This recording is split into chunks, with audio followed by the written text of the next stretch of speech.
So according to the president, if you don't know something, ask. Just ask. A lot of people felt that the tricycles were going to be used to, carry How are you going to sick carry persons. But This country, you've carried pregnant women in Aboboya. that's true. So you can't fault the people for assuming that it was going to be the next time, case. ask. But the president like has said that if you don't know something, ask. So, Mr. President, Are you done with City? Finally, a couple more stories before I end. Free healthcare program.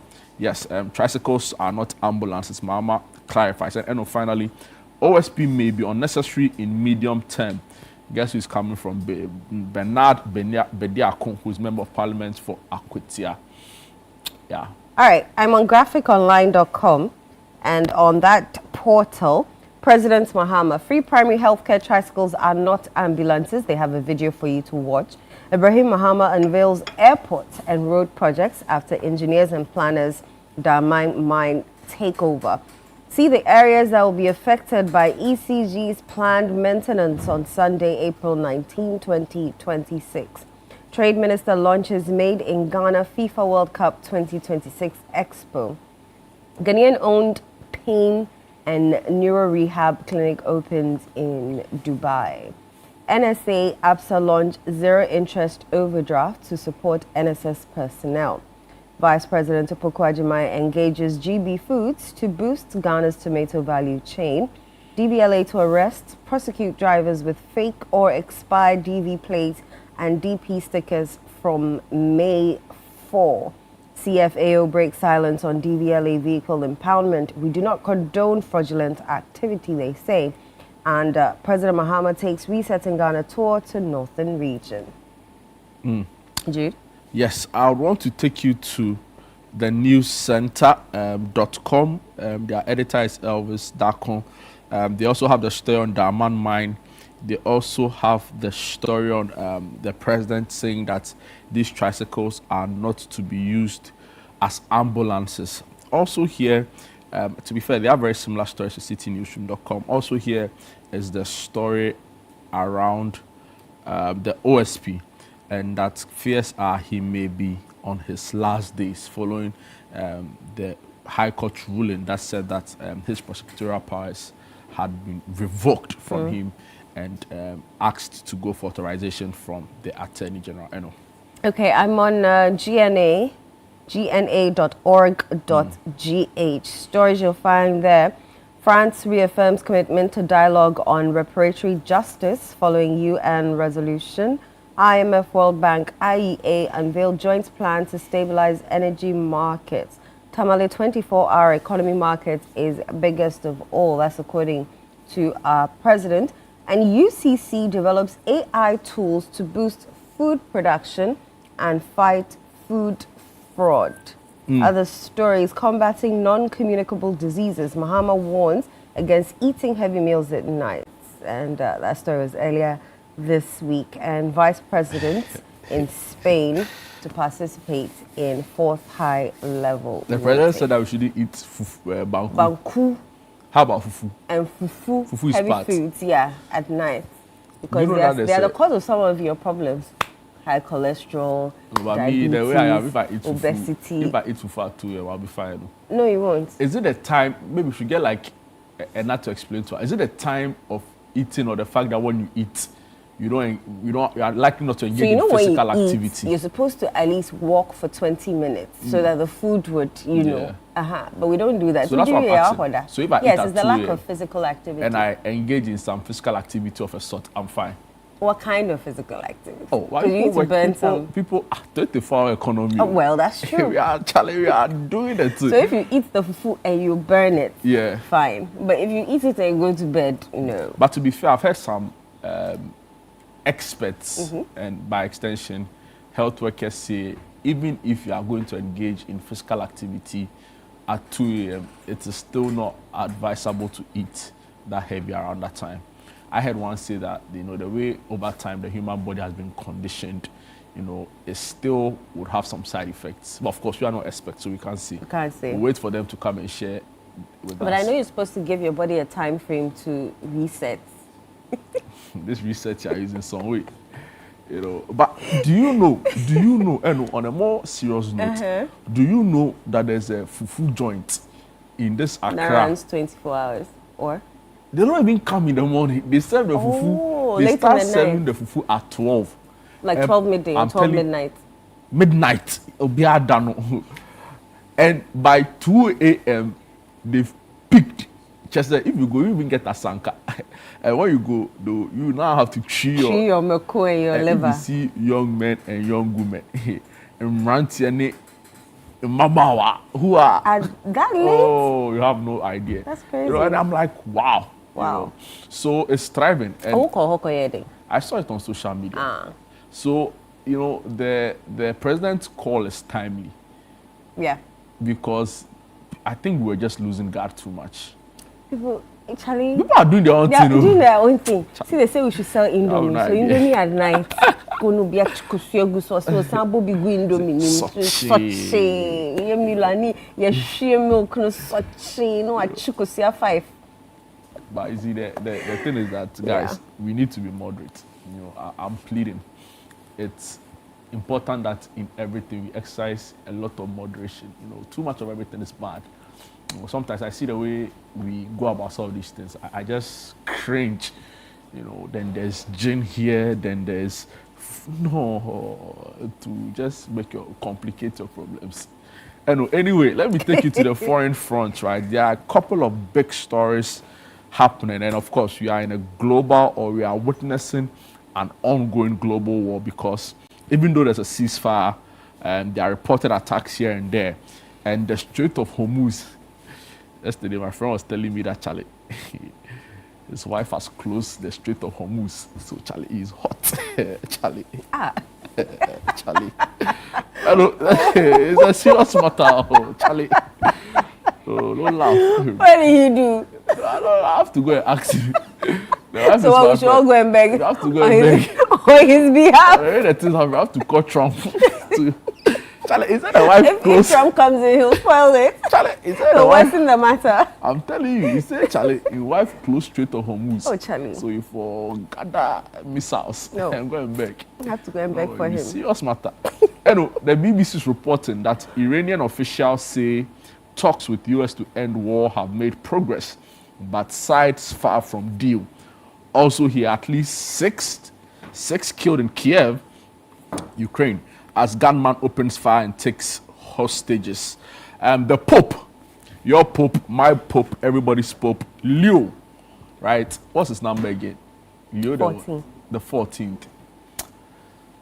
He says that the tyrant speech he gave was not aimed at Trump. And if you know the backstory, Trump and his vice president, J.D. Vance, have criticized the Pope for some comments he made around the ongoing war, and said that, the Pope said that Jesus was not on the side of those wielding the sword, and there's been a lot of pushback from the MAGA, hardcore members, including the president himself and J.D. Vance. But he has said that his tyrant speech was not aimed at Trump. Australia's most decorated soldier vows to fight war crime charges. And there's also an article here on scammers are becoming ever more sophisticated. This is what the fight back looks like. French peacekeeper killed in southern Lebanon. And moving on to some other story. Harry and Meghan's trip felt like a royal tour, except many Aussies weren't interested. So the former prince, he's a former prince, right? Yeah. Yes. Harry in the news there. And there's also an article on the South Korean authors rising above the tide of hate to become the best sellers. Michael Jackson's biopic set to be a controversial hit. And finally here, prisoners handcuffed and executed. The war crime charges against Australia's most decorated soldier. One dead after car hits pedestrians in Melbourne, police say. And then these are the big stories on the BBC website. A good time to go into some of the stories. Yeah, I wanted to bring Maybe you just one or two. Yep, the EP story, right? Yeah. For a lot of people, they're I not was really very sure. excited about that one. Yeah, because people have said, see, I listened to Joe Jackson on Point of View. Right. And he shared what he called permits me, just very briefly, share what he called the two myths about Ghana's economy.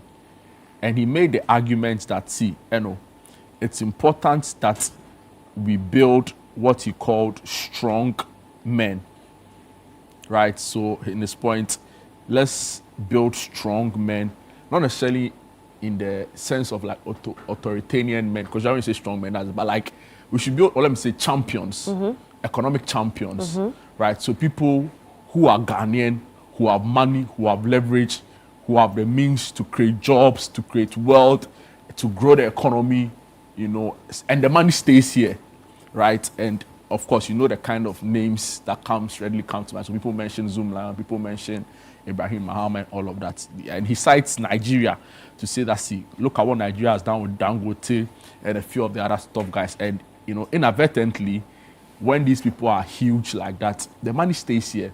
And it's better than bringing in a foreigner or an expatriate big business who would come and do business here, give us pittance, convert the money back to dollars, and send to their home country. So there are arguments for creating local champions. And some people have felt like Dramani is a good example of it. And of course, we all see some, and there's not even two, but we all see some of the work Ibrahim Mahama does, right? So every now and then, when somebody has a serious health condition, you go under the post, everybody's tagging Ibrahim Mahama, and more often than not, he comes to their aid.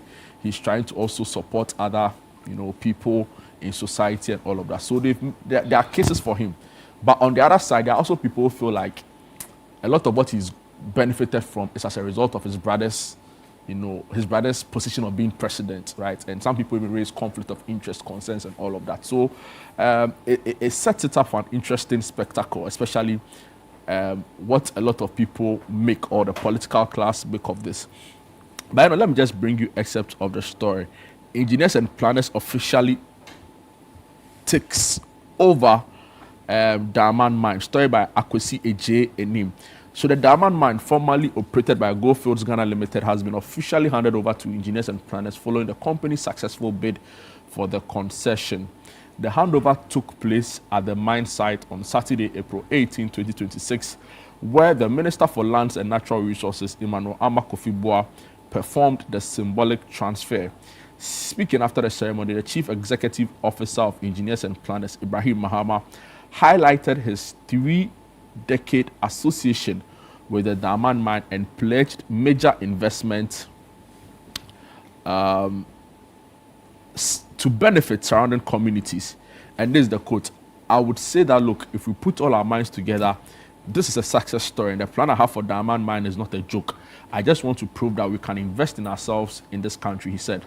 Ibrahim Mahama also outlined ambitious infrastructure plans, including the construction of a concrete road linking Daman to Cape Coast within 2 years and the development of an airport within 6 months. He said the projects are intended to drive economic growth and demonstrate the capacity of local companies to manage large-scale mining operations. And so, these are the stories. I don't know what you make of this. Are you happy for him?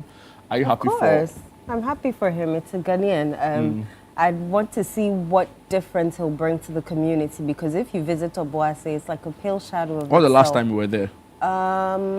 It's been a while, but the last time I was there was, I think, before the 2020 elections.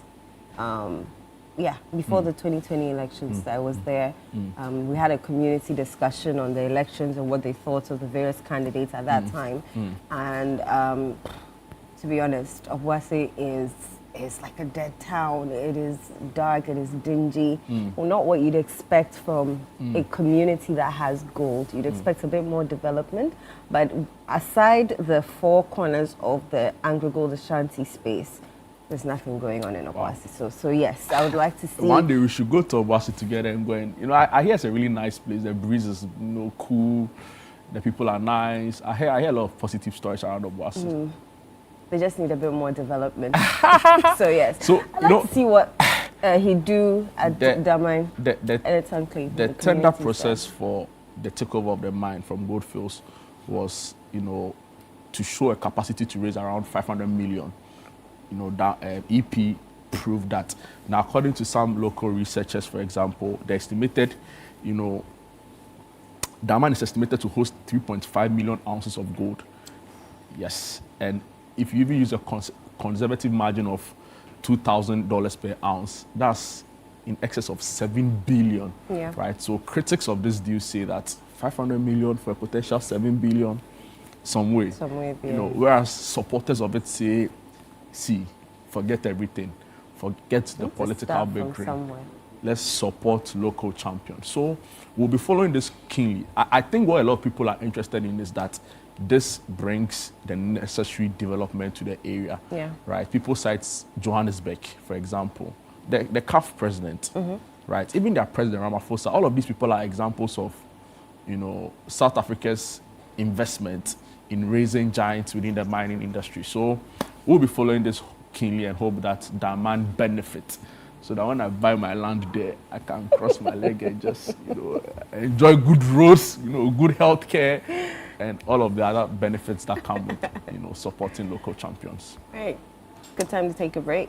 Charlie, I want to delve into some things, but you'll be fine. It's unfortunate, but it's a good time to take a break. When we come back, we have more for you on Sunday Breakfast. Don't go away.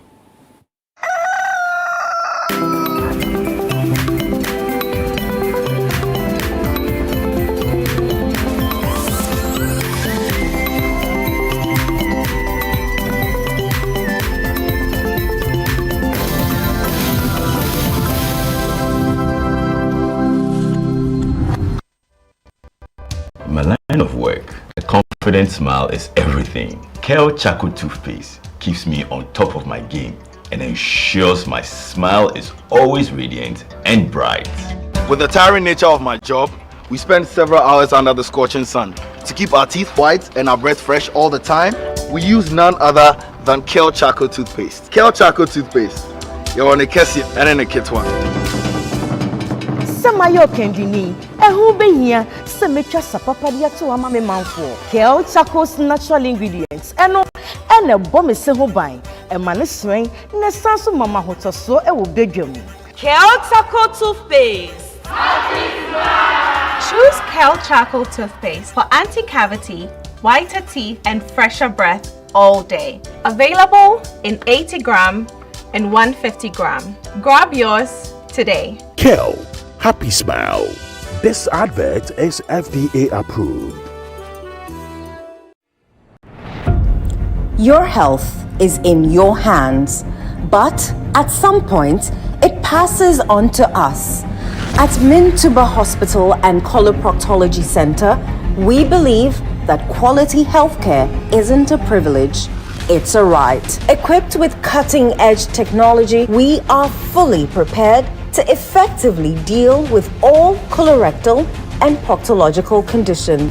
Our team of highly skilled doctors, surgeons, and nurses are renowned for their expertise in minimally invasive and painless laser, ligature, and longoproctological surgery. We are committed to providing a wide range of services to meet the diverse needs of our patients. Mintuba Hospital, your health is our priority. Visit Mintuba Hospital today or call us at 0244 581 541 or 0271 054 204. Mintuba Hospital, in to serve a peculiar health need.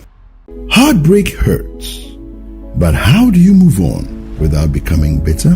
This week on Lifeline, join Bishop Fred Kranchi-Mensah and his guest, Professor Osafo Edu, as we begin the conversation on healing after heartbreak, moving on without bitterness. How do you let go of the pain without losing yourself in the process? Welcome to Lifeline. This is where psychology meets with theology to try to offer explanations to life and to help you to rise above the challenges of sin. Right. And how to move on from that experience. Okay. We want to see, Prof, let's begin by talking about the impact of heartbreak. If it happens, the impact of heartbreak on the mind and on our emotions. Anytime you speak to somebody who will sharply cut in and say, I do not want you to bring this up. I don't want it. That is a manifestation of a repressed, painful issue. Lifeline airs every Tuesday and Thursday at 10 p.m. prompt, only on Channel 1 TV. No power. Another year is here, a new beginning, a fresh opportunity to draw closer to God and to one another. This family month, your family radio station, 97.3 CDFM, invites you and your loved ones to something truly special. The 2026 Family Consecration Service, a sacred gathering where families come together in prayer, faith, and unity. It's a moment to dedicate your home to God's loving care, to seek His protection, His guidance, and His peace over every household. Come and experience divine connection as we pray for strength, restoration, unity, and direction for our families. Married couples will also have the opportunity to renew their vows, reaffirming love, commitment, and purpose. The date is Friday, the 1st of May, 2026, from 6 a.m. to 12 noon. The venue is the Oil Dome, Royal House Chapel, Accra. Bring your entire family and come expectant. And let's commit our homes into God's hands. 2026 Family Consecration Service is powered by 97.3 CDFM with support from Channel 1 TV, because the family that prays together stays together. Calls me home in the power for Christ the solid. In a world where digital media is taking over, one conversation is bringing the past, present, and future of media together. The Africa Media Bureau invites you to a one-day media convergence conference uniting faculties of media and communication studies, industry practitioners, regulators, and technology partners across Ghana. Theme: Media Convergence in Ghana, rethinking traditional media in a digital-first era. A bold conversation on how traditional media and digital technologies are transforming media practice and education. Date: 29 April 2026. Time: 8:30 a.m. to 5 p.m. Venue: La Palm Royal Beach Hotel, Accra. If you are a senior media practitioner, a CSO engaged in media advocacy, or a lecturer or trainer in media management, this conference is for you. WhatsApp 0503-332-375 to register. Be a part of the conversation shaping the future of media. The Africa Media Bureau One-Day Media Convergence Conference is powered by the Africa Media Bureau in association with the School of Information and Communication Studies, University of Ghana, Legon, and it's proudly sponsored by MTN, Haptel, Margins Group, and GCB Bank. The Africa Media Bureau One-Day Media Convergence Conference, connecting minds, transforming media.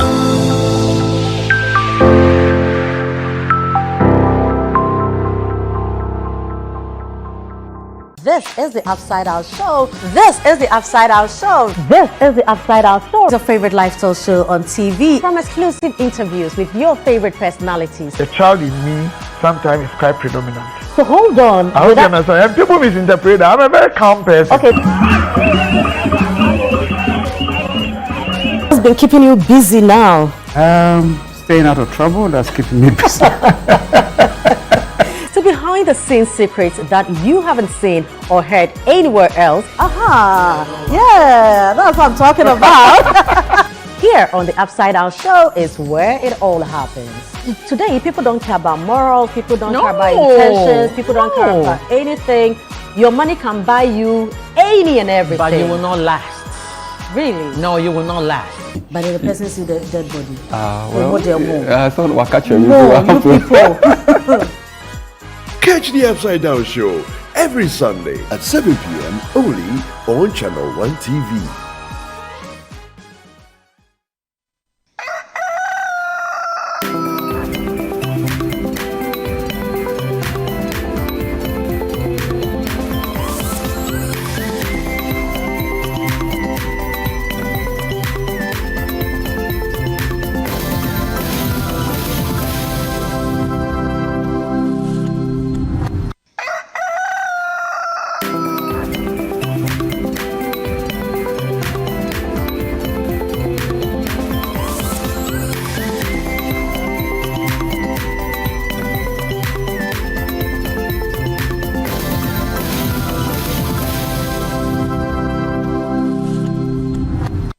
Father, we give you glory for yet another Sunday, for being alive. We just say glory and honor be to your name, Father. We exalt you wherever you are. Begin to worship the name of the Lord for his mercies, for his love, for his kindness and his goodness. Father, we give you glory. We honor you. We worship your royal majesty. Take all your glory, Jesus. Take all your glory. We exalt you, Jesus. Your name be honored. Your name be glorified. Come on. We give you glory and honor. We give you glory and honor. You are the Lord. Let your name be glorified. We give you glory and honor. We give you glory and honor. You are the Lord. Let your name be glorified. You are the Lord. Let your name be glorified. You are the Lord. Let your name be glorified. We give you glory. Give you glory. And honor. We give you glory. We give you glory. And honor. You are my God, Jesus. Let your name be glorified. We give you glory. We give you glory. And honor. We give you glory. We give you glory. And honor. You are the Lord. Let your name be glorified. Whoa, you are the Lord. You are the Lord. Let your name be glorified. You are the Lord. You are the Lord.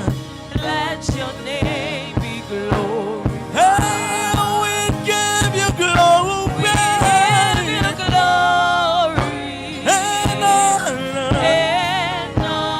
We give you glory. We give you glory. And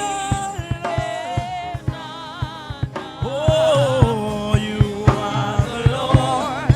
Let your name be glorified. So blessed be the name of the Lord. He is worthy. He is worthy to be praised and adored. So we lift up holy hands in one accord, you. Sing it, blessed be your name. Sing it, blessed be your name. Whoa, blessed be your name. Yeah. So we lift up holy hands. So we lift up holy hands with one accord. Sing it, blessed be your name. Whoa, blessed be your name. Blessed be your name. Blessed be your name. Oh, so we lift up holy hands. So we lift up holy hands with one accord. Sing it, blessed be that name. Blessed be your name. Blessed be that name. Blessed be your name. Blessed be the name of the You reign, you ancient Zion's King. Kadosh, Kadosh, you are mighty on your throne. Yeah, you reign.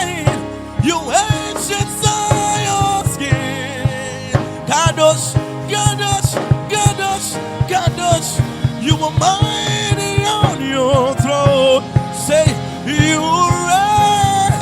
You reign. Yeah. You ancient Zion's King. Kadosh, Kadosh, Kadosh. You are mighty on your throne. You reign. You ancient Zion's King. You reign. You are King. You are Lord. You reign. Kadosh, Kadosh, Kadosh. You are mighty, mighty, mighty, mighty, mighty, mighty, mighty, mighty. You reign, you reign, you reign, you ancient Zion's King. Kadosh, Kadosh, Kadosh, Kadosh, yeah. You reign, you reign, you ancient Zion's Kadosh, Kadosh, you are mighty on your, you are mighty on, you are mighty, you are mighty on your, you are mighty on your throne, yeah. You are mighty, mighty, mighty, you are mighty, mighty, mighty, you are mighty, you are mighty, you are glorious, you are glorious, you are glorious, you are glorious, mighty, you are mighty, Jesus, yeah. You are mighty on your throne. You are mighty on your throne. You are mighty on your throne. You are mighty on your throne.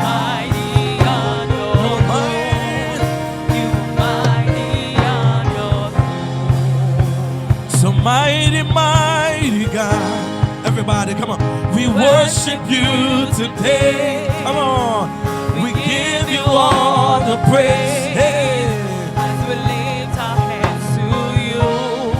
With pleasure in our we raise our voices. We raise our voice to say everything written about you.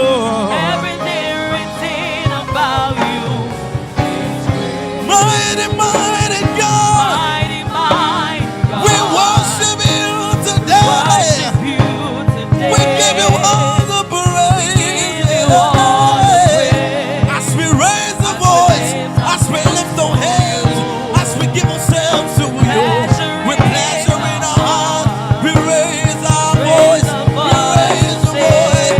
Everything written about you. Everything written about you.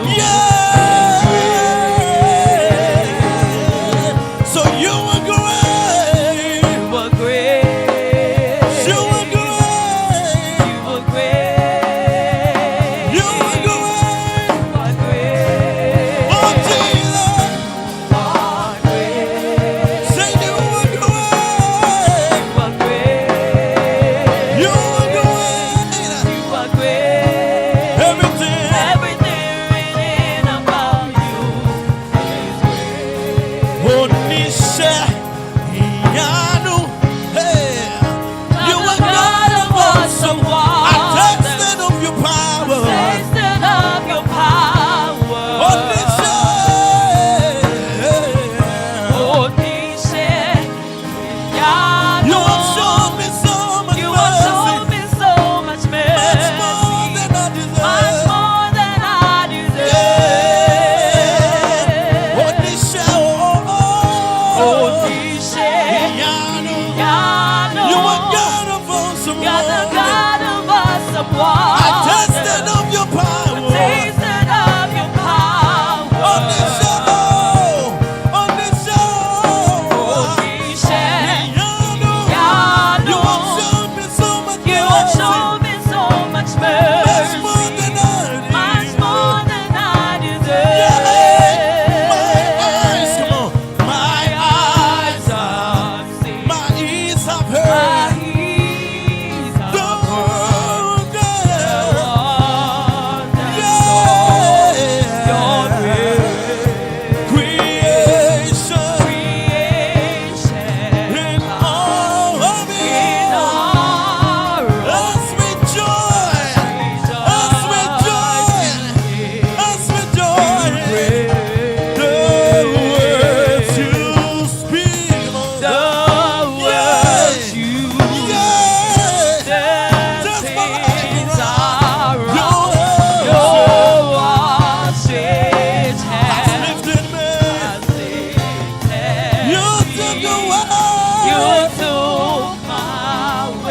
took away the chains that held me back. That held me back.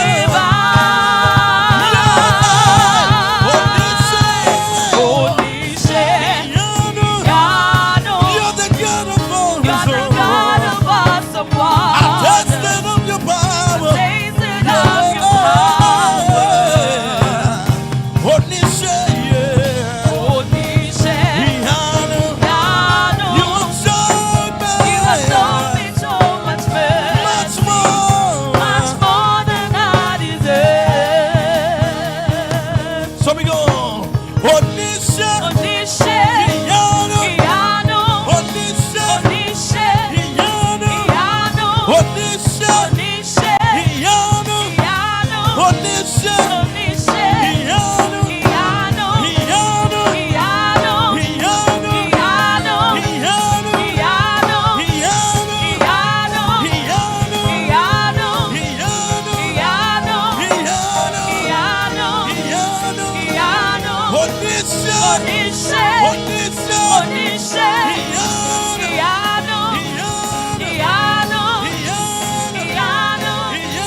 Yesu Cristo,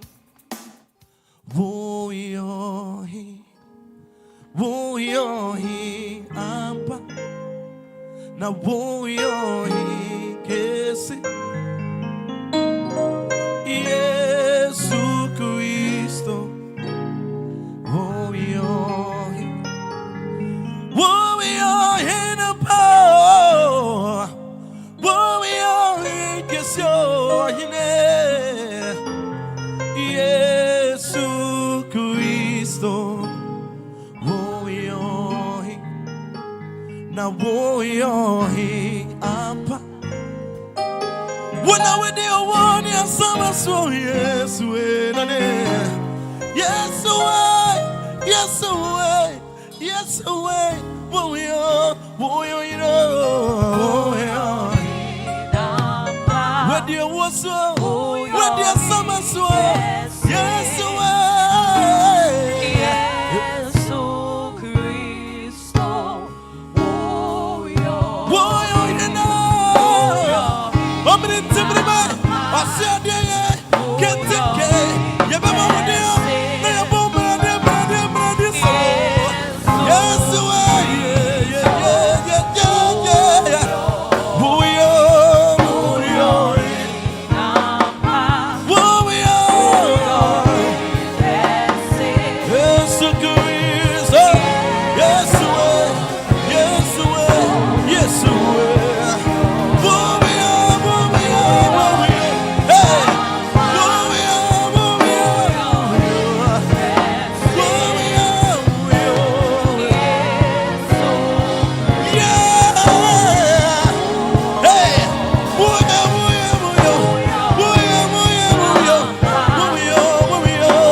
You're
so.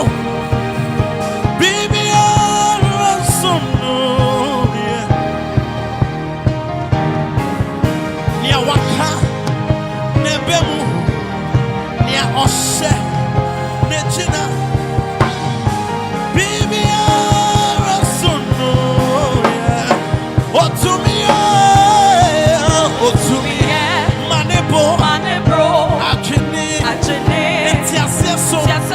Wherever you are, come on. Oh, you're seeing the air, come on. Nia waka nebemu nia oshe nejina. Baby,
and I'm crying so, and I'm crying so, and I'm crying so.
Na mi ni mude mi di ma fo nya me kami hui me ni mwingwa seda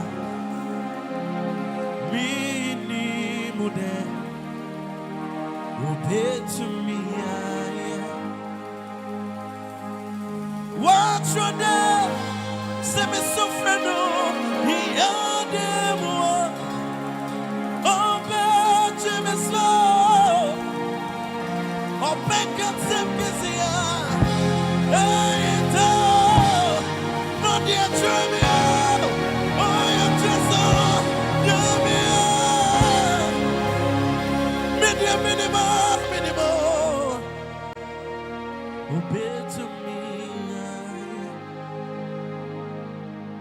Wherever you are, Jinudi, say obey to me, I am Jinudi. Now obey to me, I am obey to me, I am and found it to be a woman of obey to me, obey to me, obey to me, obey to me, I am obey to me, I am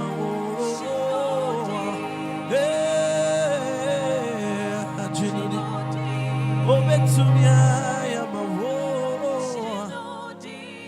Obey to me, I am a war. Obey to me, I am a war.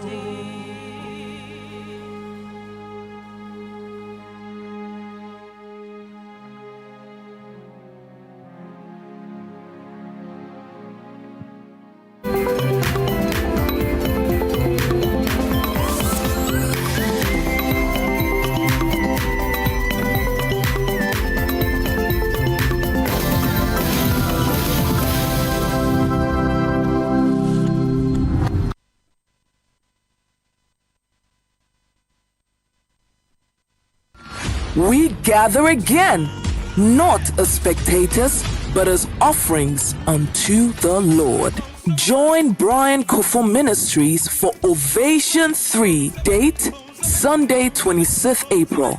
Time, 4:30 p.m. Venue, Cedar Mountain Chapel, Assemblies of God. Theme, The Altar of Worship. Come and experience a divine atmosphere with powerful ministrations from Ohima Messi, Luigi McLean, Nana Isiedu, Reverend Obed Ofori, Prophet Akwesi Boateng. Hosted by The Powerhouse, Brian Kufo. Entry is free. Dress code, something with a touch of white. Supported by Agrimonte Company Limited and partners. When the altar speaks, God does not stay silent. See you there.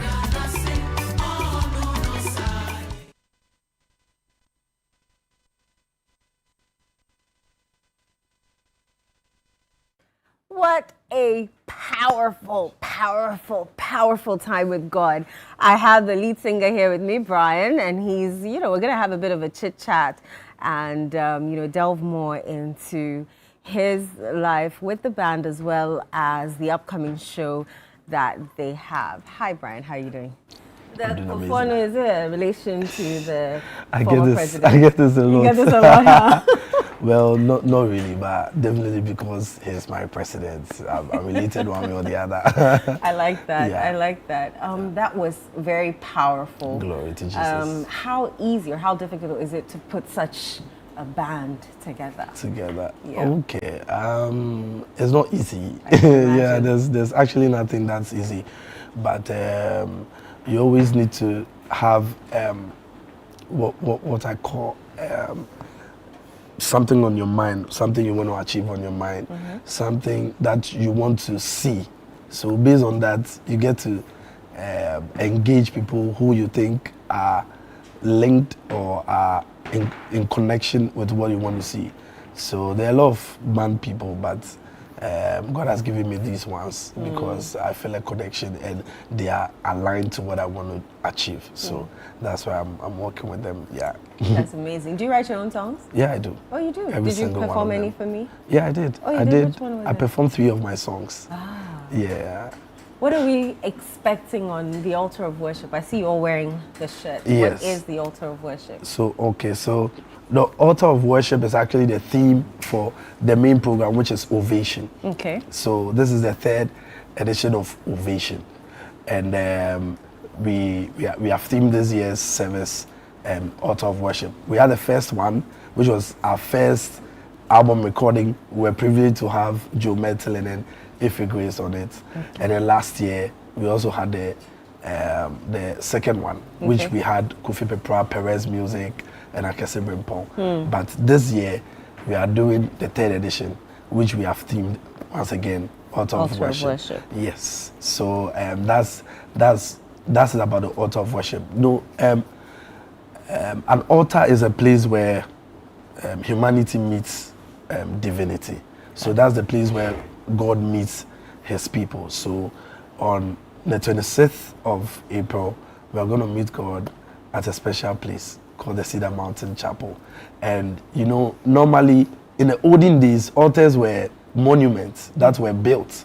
But in our days, in Romans, the Bible says that our bodies are the living temples and are the altars. So we are gathering as altars, and we are going to lift up extravagant worship. Chai. Yeah. Who's on bill to be at this altar of worship? Okay, so I'm privileged to have the Ohima Mercy herself on the bill, and I have my brother Luigi McLean as well, and my sister Ife Grace.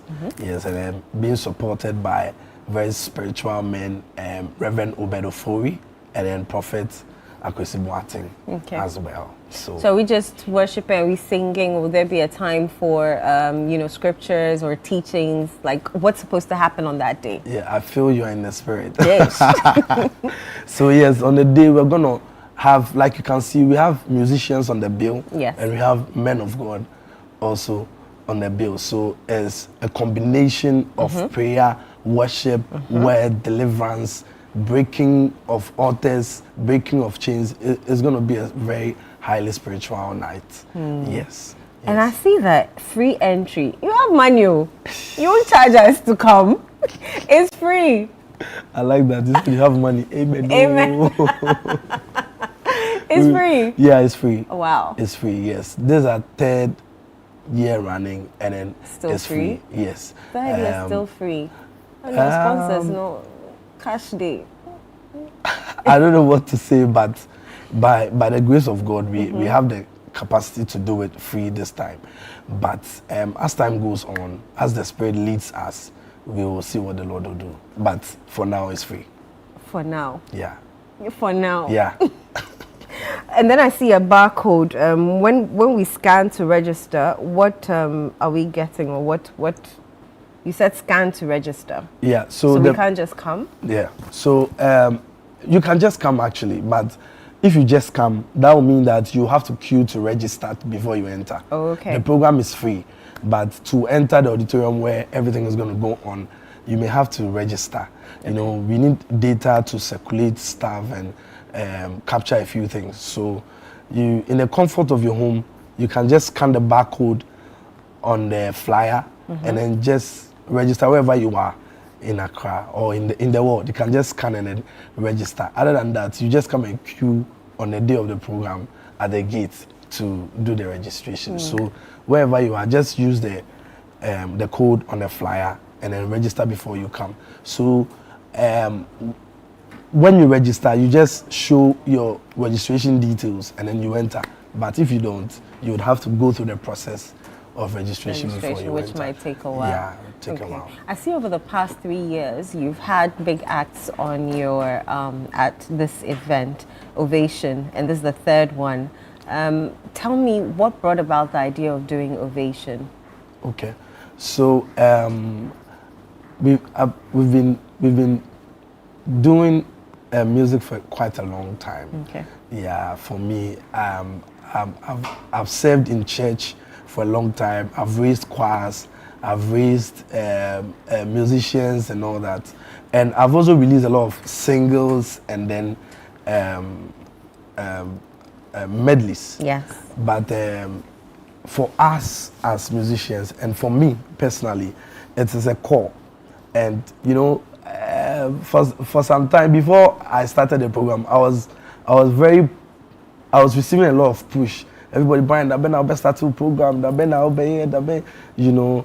But I always feel that there's the right time for everything. The Bible says that there are times and seasons. Yeah. So I believe strongly that 3 years ago was when the Lord prompted me to begin. So that's how come we began 3 years ago. Yeah. And I see Ovation Worship Medley. So Yeah. after each event, we get to watch, or you package it for us as music? Yeah, you're right. You're so right. You need to be a music producer.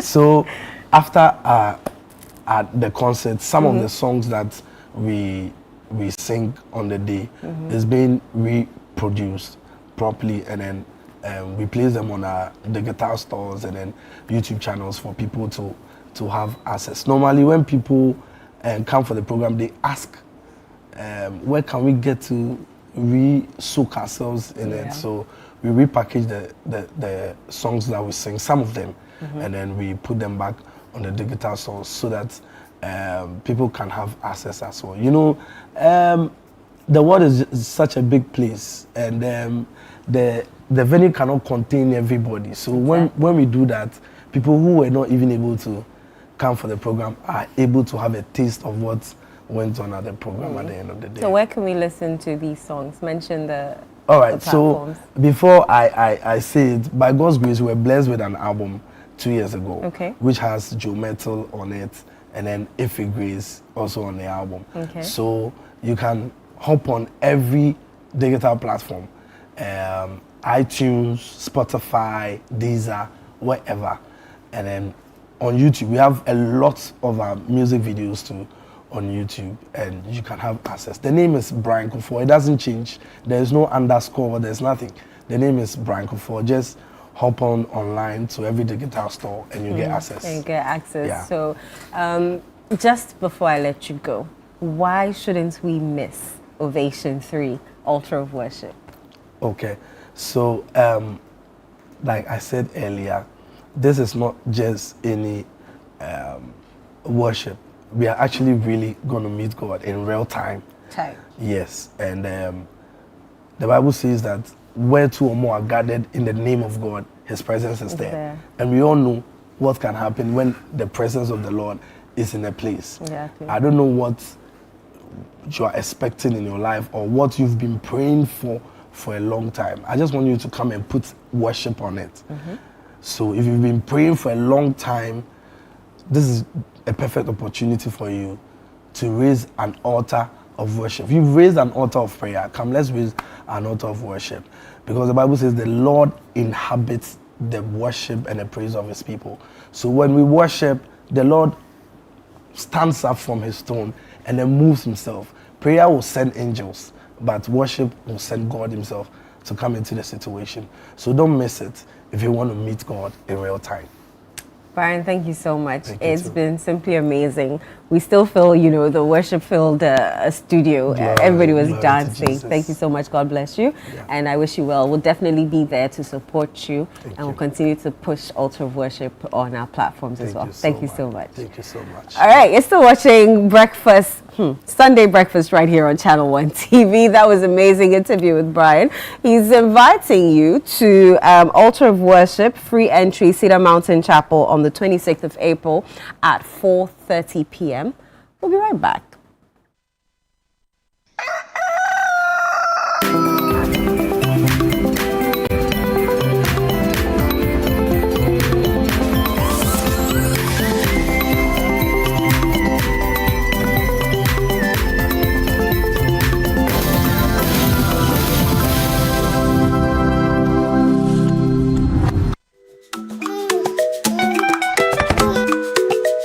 How may I help you today? We'd like to open a bank account.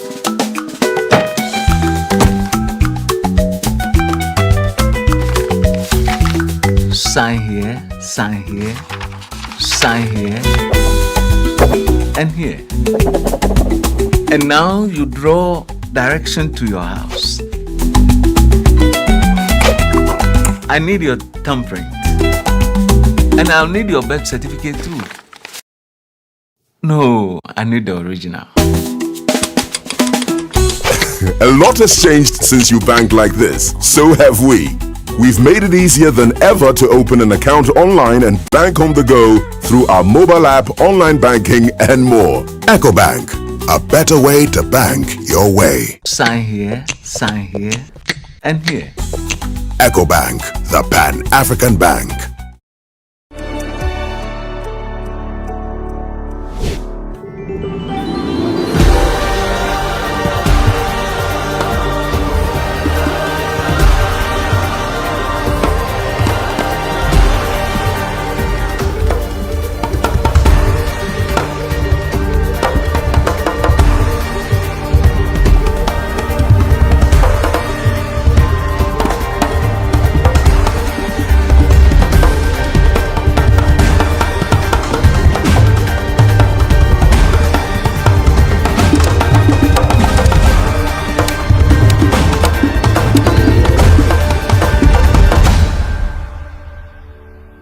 No power.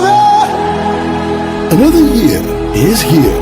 A new beginning. A fresh opportunity to draw closer to God and to one another. This family month, your family radio station, 97.3 CDFM, invites you and your loved ones to something truly special. The 2026 Family Consecration Service, a sacred gathering where families come together in prayer, faith, and unity. It's a moment to dedicate your home to God's loving care, to seek His protection, His guidance, and His peace over every household. Come and experience divine connection as we pray for strength, restoration, unity, and direction for our families. Married couples will also have the opportunity to renew their vows, reaffirming love, commitment, and purpose. The date is Friday, the 1st of May, 2026, from 6 a.m. to 12 noon. The venue is the Oil Dome, Royal House Chapel, Accra. Bring your entire family and come expectant.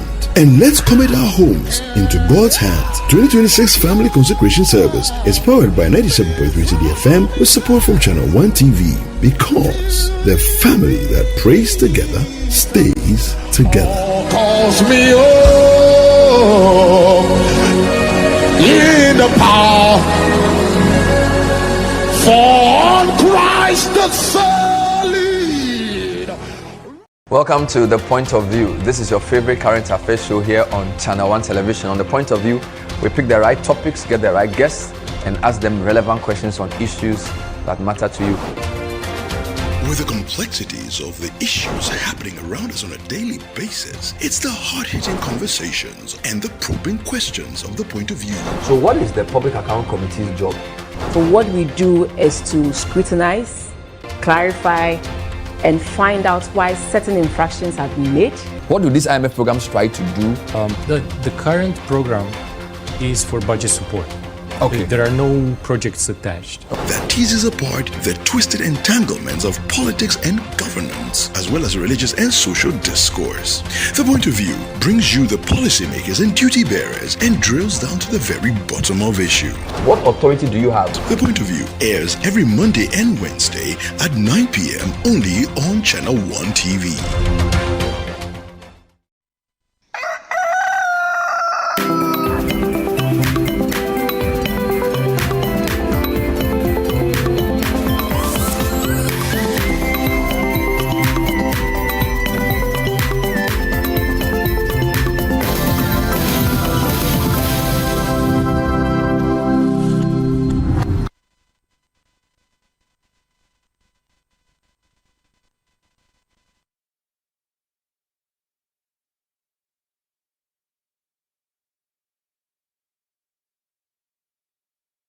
You're welcome back to Sunday Breakfast right here on Channel 1 TV with me, Eno Safo, and Jude Duncan. After that spirit-filled worship, we're moving in to our health segment, and our resident doctor, when I say that, Jude laughs, but our resident doctor, Dr. Kalsum, she's your personal doctor. Good. I don't have money to pay yet. So I'll pay in the future. Don't worry, it's the future money that is nice. But Dr. Kalsum Zakaria Adam is a public health practitioner and maxillofacial surgeon, and she's joining us for us to discuss swollen feet and legs and the meaning behind it when you get that. And so if you have any questions as the conversation continues, do send that to the WhatsApp number 0204-447-033, 0204-447-033, and we will read it right here on the show for her to answer, because after the show you have to pay. Doc, how are you? Thank you. You had a good Fine. week? How about you? Yes, I did. I'm good. I'm good. I'm thriving as well, by the grace of I God. can see that.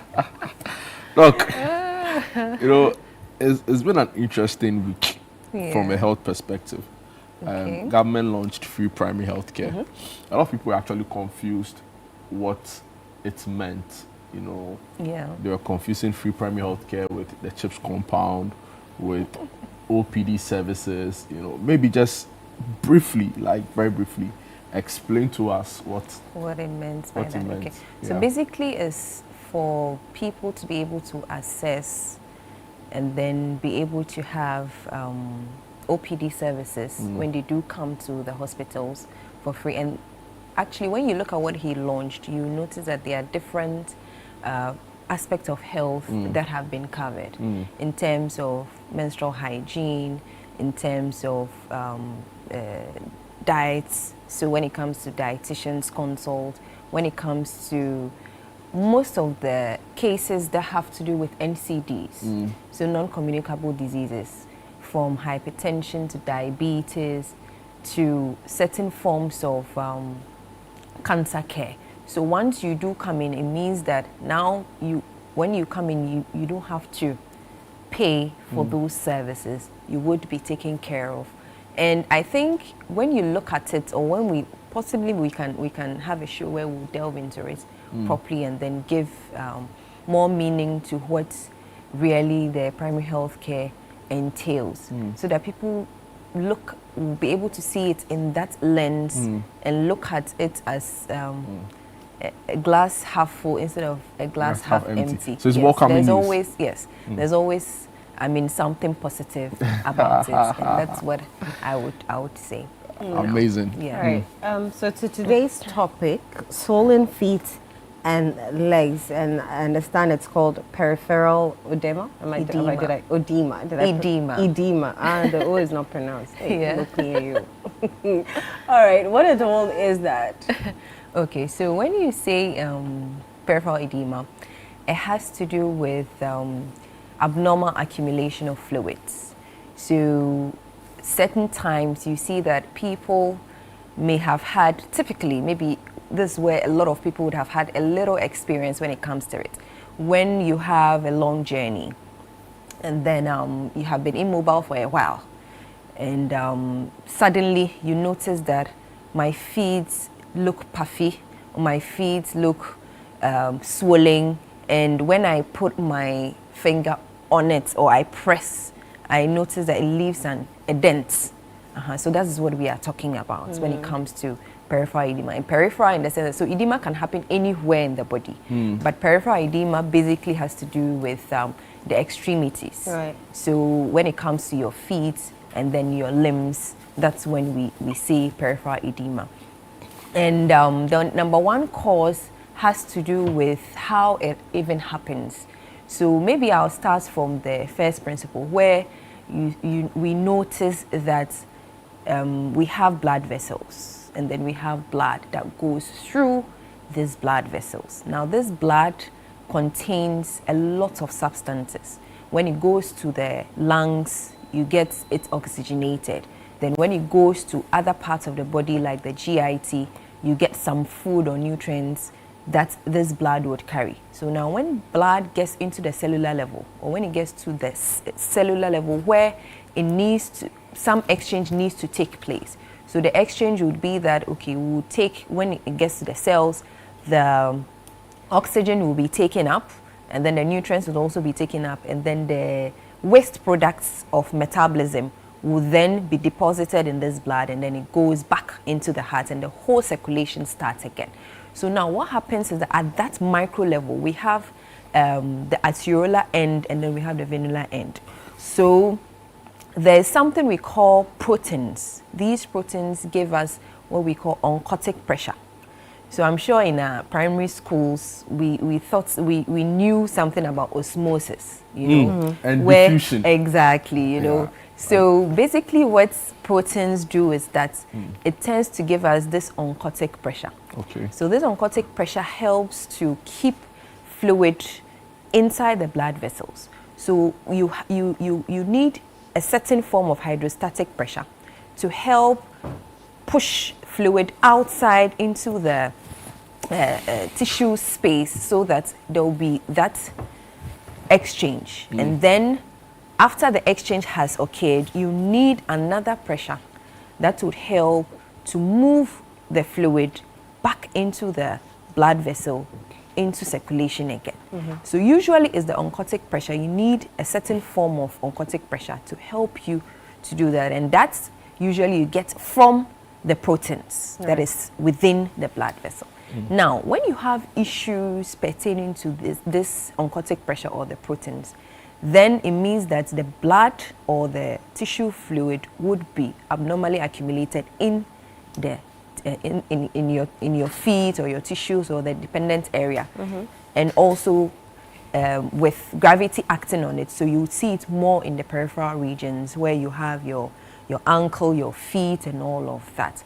So proteins, two things, or let me say three things, is either you do have these proteins, but these proteins are being lost abnormally through your kidneys or through urine. So in patients who do have something we call nephrotic syndrome, ideally when blood gets to the kidneys, proteins are not filtered out. Proteins go back into circulation. But when you do have nephrotic syndrome, it means that there's some defects where these proteins leak out. So you tend to have deficits, and you end up with this peripheral edema. It can actually be the first sign that you may pick up to be able to tell that something dangerous is happening and you need to give it that attention. Another could be that the person may be malnourished and not taking in enough of proteins. Okay, so less proteins. So because of that, you have decreased levels of these proteins, and then eventually the liver is unable to fabricate or to be able to produce this albumin or proteins that you need. It could also be that there's a problem with the liver. The liver itself produces, so these proteins, basically I'm talking about albumin. So they are fabricated within the liver. But then if you do have, for instance, from alcohol, you end up with liver cirrhosis, okay, where there's fibrosis and then the most of the liver has been destroyed. Or you end up having, maybe you have some infection, viral infection like hepatitis B, okay, that has actually gone beyond and then affected the integrity of the liver. So that can also lead to decreased levels of this albumin or proteins, and then eventually end up with peripheral edema. Again, there could be other conditions where there is malabsorption of proteins. So you may be eating the proteins, may be consuming these proteins, but then your body is unable to absorb these proteins to help you with the fabrication of the albumin and other proteins that you need to prevent this from happening. Now, this peripheral edema can happen in both limbs or it can happen in a unilateral fashion. So when it happens in both limbs, then these systems that I have mentioned could be where the problem can actually come from. Another could be that aside you having this peripheral edema, you may have shortness of breath, or you may have the fact that anytime you try to sleep in a supine or flat manner, you are unable to. It means that there may be some cardiac, underlying cardiac anomaly, like you having a heart failure. So that can also be a sign of having heart failure. So away from it being bilateral, affecting both limbs, it could be just one limb, and that could come with certain signs and symptoms. So if you have this edema suddenly happening, and then you have this sharp pain behind your calf, together with shortness of breath, that can be a very significant, dangerous sign of you maybe having had or thrown an embolus. So like a DVT, which can end up becoming pulmonary embolism, and that can actually is one of the things that can actually kill you instantly. You know, certain times you would have this peripheral edema, and it comes with pain, fever, redness around the limb that is affected. So that could be an indication of something we call cellulitis or infection, bacterial cellulitis or infection that is affecting that particular limb. Okay, certain times too, this swelling, when you try to apply some force with your digits, you notice that maybe in the initial stages it may dent, but then as we have done nothing about it, but then it's not denting now, then it means that it's another type of a differential when it comes to a unilateral leg swelling, which can be your lymphedema that is associated with it, with some thickening of the skin. So really, it's a window that can give you an indication of so many things that may have gone wrong with the system. But most importantly, or the commonest forms of why you may end up with peripheral edema bilateral is because of the reduced function or quality of the proteins in there, which is the albumin that we've been talking about for over some time now. So basically, that could be. So when you do have it, don't take it lightly. You need to quickly have it checked so that the right diagnosis is given, and then you are given the right treatment as well. So how do you investigate it? Okay, so if we are talking about hypoalbuminemia, which has to do with the low levels of the albumin within the system, mostly you would want to do a liver function test. So the liver function test helps you to know if the albumin levels are low or if the albumin levels are within normal range. The albumin level actually is able to tell you the synthetic function of the liver. So the liver, it's able to tell you whether the liver is optimal and it's functioning the way it should be functioning. Yeah. So you would be able to tell if it is coming from the liver. Also, you can run some tests on the kidney to be able to tell your kidney function as well. So your kidney function will help you know if there are any proteins that are leaking out or you have a normal kidney function in terms of your urea and electrolytes when you have a look at that. Again, the person, sometimes even in kids, when it does happen in children, when you look at their general outlook, you may end up seeing that they look malnourished. So if they are malnourished, then you need to treat the malnourished state of the patient, and then eventually you would be able to correct the albumin or the protein levels that are low. You get it? Other times, as I mentioned, it could come from the heart. Okay? Yeah. So you having a heart failure. So you can actually run an echocardiogram or even take a plain chest x-ray. So a plain chest x-ray would be able to tell you the size of the heart, and even you would be able to tell if this particular patient already had some hypertension that has not been adequately treated, and that would be able to help with the diagnosis and the management.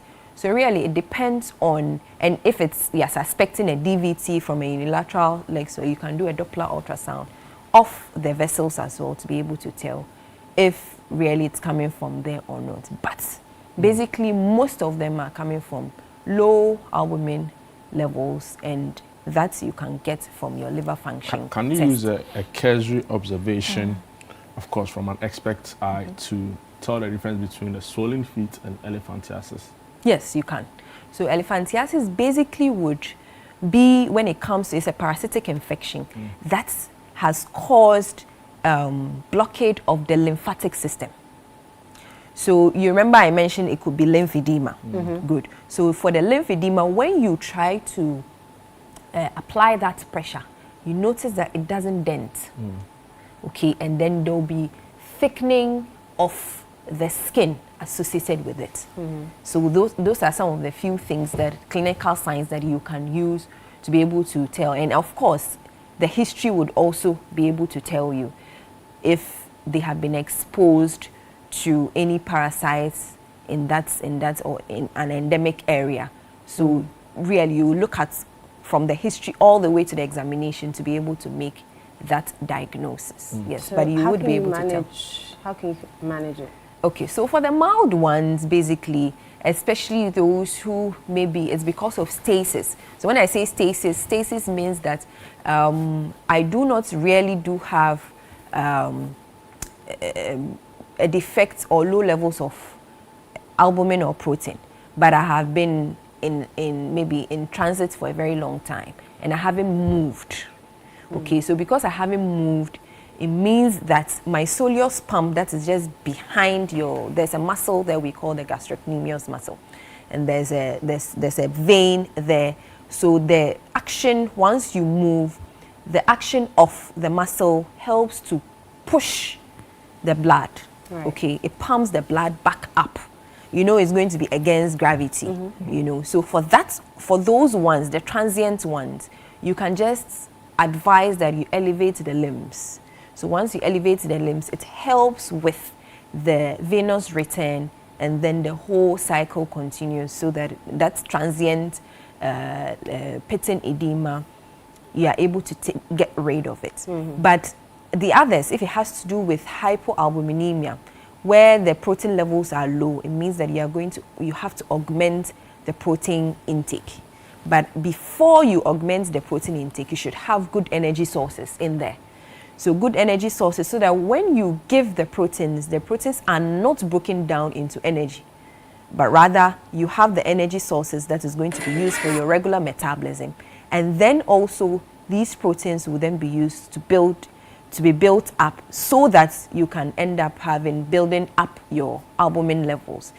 And mostly you would see this peripheral or pitting edema in inpatients as well. So patients who are ill, patients who have been in the hospital for a while, you know, if you take about 10 of these inpatients, about 7 of them may end up having peripheral edema. So it has to do with the protein intake and how, because of the disease state, there is a catabolic state where most of the proteins are being broken down and they don't have enough to be able to maintain this oncotic pressure. So they end up having abnormal accumulation of fluid within the periphery, and basically you would see it in the limbs.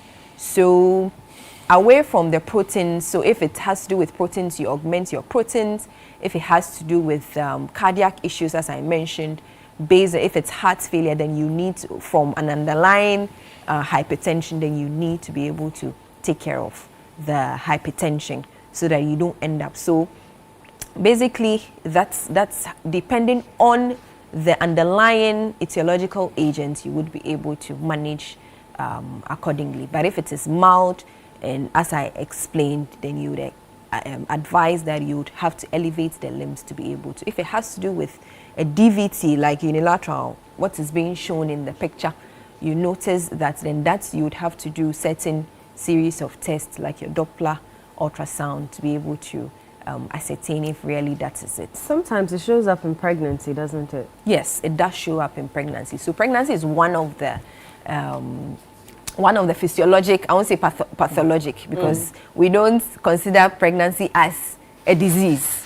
Okay, so it's one of the physiologic states that, yes, the lady may end up with peripheral edema. The reason being that the gravid uterus, or the pregnancy itself, you know, the womb plus the baby, can compress on the blood vessel there. Yeah. So if it compresses on the blood, that means that the venous return, as I mentioned, just like you sitting for a long time, the venous return there is compromised. Mm-hmm. So you don't have the blood returning back as it should.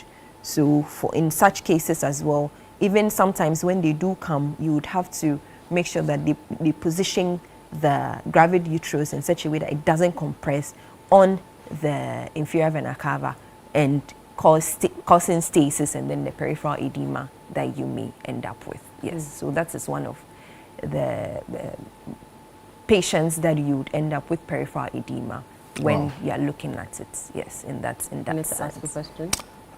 You know, I mean, it's again, how do you tell the difference between that and some random injury?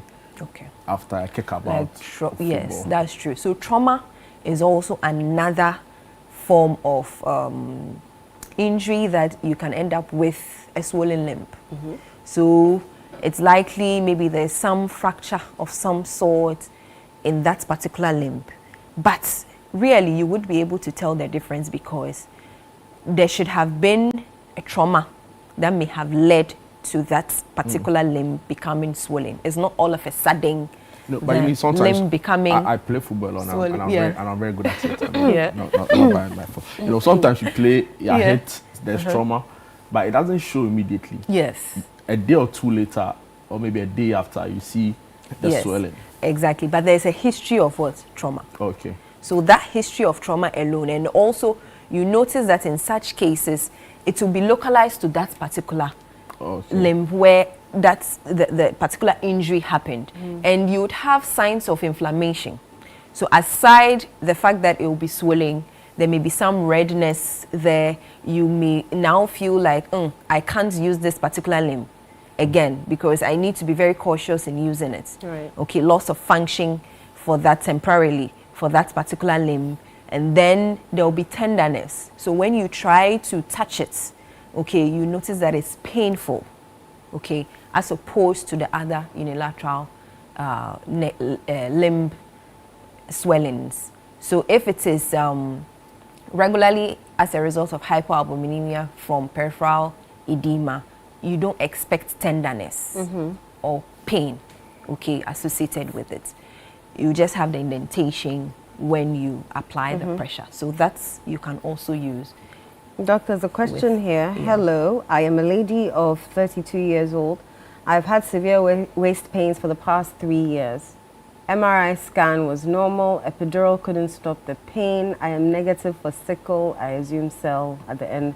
I've been seeing a neurologist for the past 1.5 years, being placed on pregabalin, adnefopam. Yeah. So the consulting room. The pain persists. Liver, kidney tests, all normal. All these years, my hemoglobin, my hemoglobin levels have been between 7.1 to 9.5. I recently saw mild feet swollen, but doctors said they are side effects of the pregabalin. My menstrual cycle has been irregular. Any advice? Okay. So I'm sure your waist pain doesn't have anything to do with the swollen feet. But then certain medications, like you taking some NSAIDs, other medications, can predispose you to getting some of these swollen limbs. Because if you do check your liver function and then you have hypoalbuminemia as well, it can end up manifesting as those peripheral edema that you may be. But I'm sure that you may have gone for thorough examination to be done for you, to be able to ascertain and rule out all the sinister causes that I have actually spoken about. So that if it is just mild hypoalbuminemia, you get that corrected. If it has to do with some of the medications you are taking in, then it means that you need to augment with other medications, you need to augment with your diet, and then you do the lifestyle modifications by making sure that you are always elevating the limbs so that the stasis is taken care of and you don't end up having worsened peripheral edema.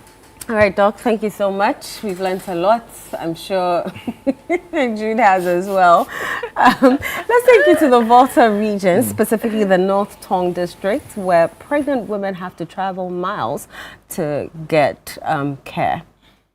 For residents of Mefe Agokwe, seeking health care is not a simple task, it is a struggle for survival. With no health facility nearby, pregnant women and the sick are forced to travel long distances, often on foot in search of medical attention. The situation is compounded by deplorable road networks, making it nearly impossible for vehicles to access the community. As a result, patients are sometimes carried in makeshift hammocks through rough terrain in desperate attempts to reach help. Rivers without bridges present another deadly obstacle. During the rainy season, when these rivers overflow, residents say they are left with no option but to risk their lives crossing on carefully positioned logs placed between trees. For many, this dangerous crossing is the only way to access healthcare. One misstep could prove fatal. Even in less severe conditions, the journey remains exhausting and risky. When Channel 1 News visited the community, 16-year-old Seram Avu was in labor and struggling to access care. She had to walk for more than 20 minutes in pain before benevolent persons intervened to help transport her to the nearest clinic.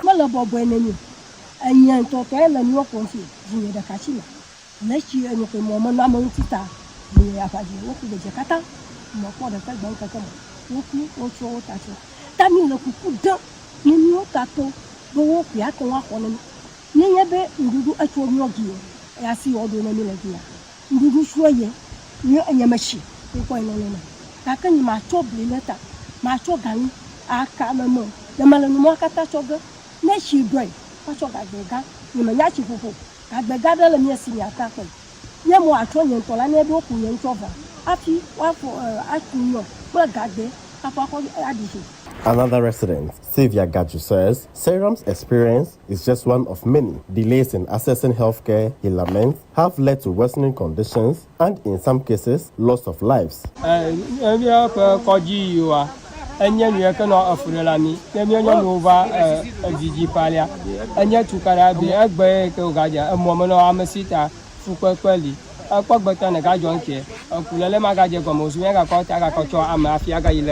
Koji anya nu ekele afudela mi etami la kukule na jiru obi na kpanu na awo omo na mi be mi afu papa azubara gbe fa nyaaro na mi mi afu papa ji na achu na mi. In a recent video circulating on social media, an elderly woman in her 80s lost her life after delayed as to the nearest healthcare center. Leader of the Hovu community, Silas Viku, spoke to Channel 1 News on the issue and called for urgent intervention.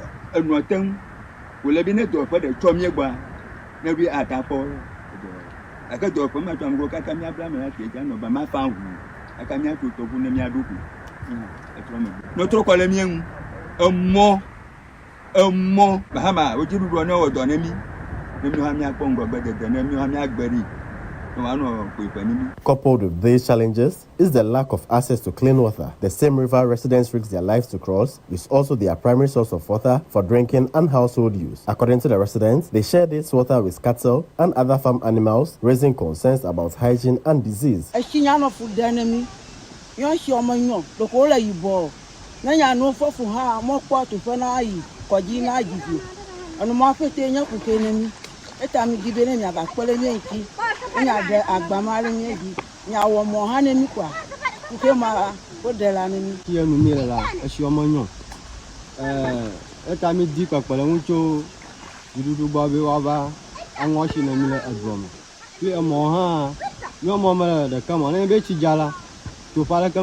Assembly member for the Ayuwata electoral area, Marina Moti, in a Channel 1 News interview says the electoral area, with over 8 communities, lack a healthcare center. She says the closest health center is several kilometers from her electoral area. She called on government for support. I'm having about 8 communities here. None of them is having a clinic. Those around, they are not close with us. We need to walk like some 3 hours before we get there. Even when we have a sick person or a pregnant woman who is in labor, we need to carry them on our head to go to the nearest hospital. Those nearest hospitals we are talking about, they are not close to here. Even the road too is a problem.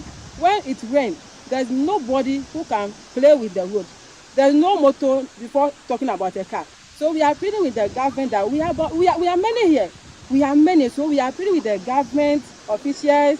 We want NGOs that will be looking at this area. Here of this Ayuwata electoral area, we are pleading with them that they should help us. In the absence of a good road and a nearest healthcare facility, this is how residents here in Mepe Agokwe have to suffer each day, especially pregnant women, in accessing healthcare.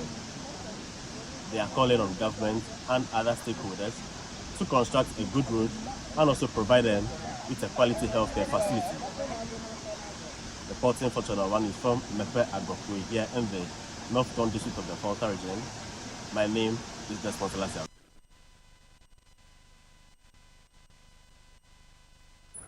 Imagine using such a route, Jude, to I can't imagine. go for health care. It's sad. I saw a viral video before the report was filed, and it was a woman going through the process, right? It was unbelievable. And you know, I think that, I feel like as a country we should have far gone beyond some of these things. But every now and then, these stories come up again and it makes you wonder. And beyond pregnant women, we have been told some school children have to use this as well, right? And if it rains, you can imagine what the situation would be like. So I think it's a death sentence, and it's unfortunate that this is happening. Thankfully, we have a government project. They say big push. Yeah. You know, so the push, you know, is not only for those who are pushing. It's for, you know, we need to be seen to be doing the right thing for them. And it is unfair that years later, this is the state of affairs. In the north, there was also a video of a young girl fetching water, and it was literally the same water the livestock were also drinking. I feel like aside Accra, development hasn't really gone on in other regions or other districts. That's a whole conversation another day. But the point is that, you know, the very basics, right? So like wash initiatives, water, sanitation, hygiene. You know, a borehole in a community somewhere, you know. So it's sometimes difficult when you come back to the national discussion and you are looking at the priorities of, you know, the political class, and it is something very, you know, very absurd, something very far away from what the reality is, right? So I don't want to narrow in on this government, right? But again, if you look at some of the past headlines, you can see some of the things where we've tried to put our resources to that you felt that were more important issues. So, you know, we need to be very, very serious about the development trajectory of some of these rural communities. And if this is the road to the hospital, go and look at what their classrooms look like. And it will even shock you, the hospital that they are going to, it is some abandoned place somewhere, right? So it's labor and having to trek. It's a very, very important conversation. And sometimes when these things come up, we say, oh, northern politicians, but this is a southern issue as well. So what are the southern politicians doing about it? You know, I remember when the north one came, they lined up all of like the famous politicians from the north. So Mahama, Haruna Idrisu, John Mahama, Jenapo, this. They put all of them, their pictures there. Hassan Tampuli, and they said, see the north. After all, how many years of, but Northern is in the Volta region. This is southern Ghana.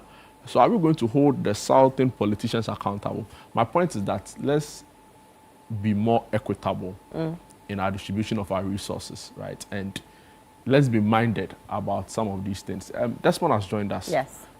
Desmond Selassie Ago, who filed this report, and we want to just take his thoughts on whether in the aftermath of the filing of this report, there's any other thing he can report for us. Good morning, Desmond, and welcome to Sunday Breakfast. Good morning, Jude and Edo. What's the current situation like on this stretch in the non-town district? Has anything changed since you filed this report? All right, thank you, Jude. Nothing has changed since the filing of this story. I can also equally tell you that the situation has gotten worse, especially for students in that particular area. After the report we left, I received some videos again showing students not being able to go to school because their roads were once again flooded, making it impossible for the students to move freely to school. They'd have to walk with their uniforms, passing through the water before getting to school. Before they get to school, they are already drenched with water all on their dresses. Some have to even abandon school for that very day and not go due to their height and also the height of the water, for the fear that they might be carried away by the currents of the water. Some parents decide not to send their children to school. Is there an alternative route for this particular stretch, right? Is there any other road residents can use? All right, James. So these people are settlers. They are mostly from Mefe in the Northern District, but they have come closer to the whole West District, and some are even in the Kalakpa Forest Reserve.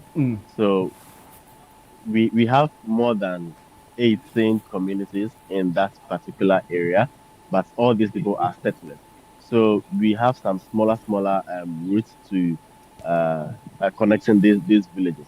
But the situation here is that because of where they find themselves, there are some smaller rivers all around them. So anytime it rains, it becomes difficult accessing each other, or I mean the communities. It becomes difficult accessing each other. So this has been the situation there. Their roads are not good.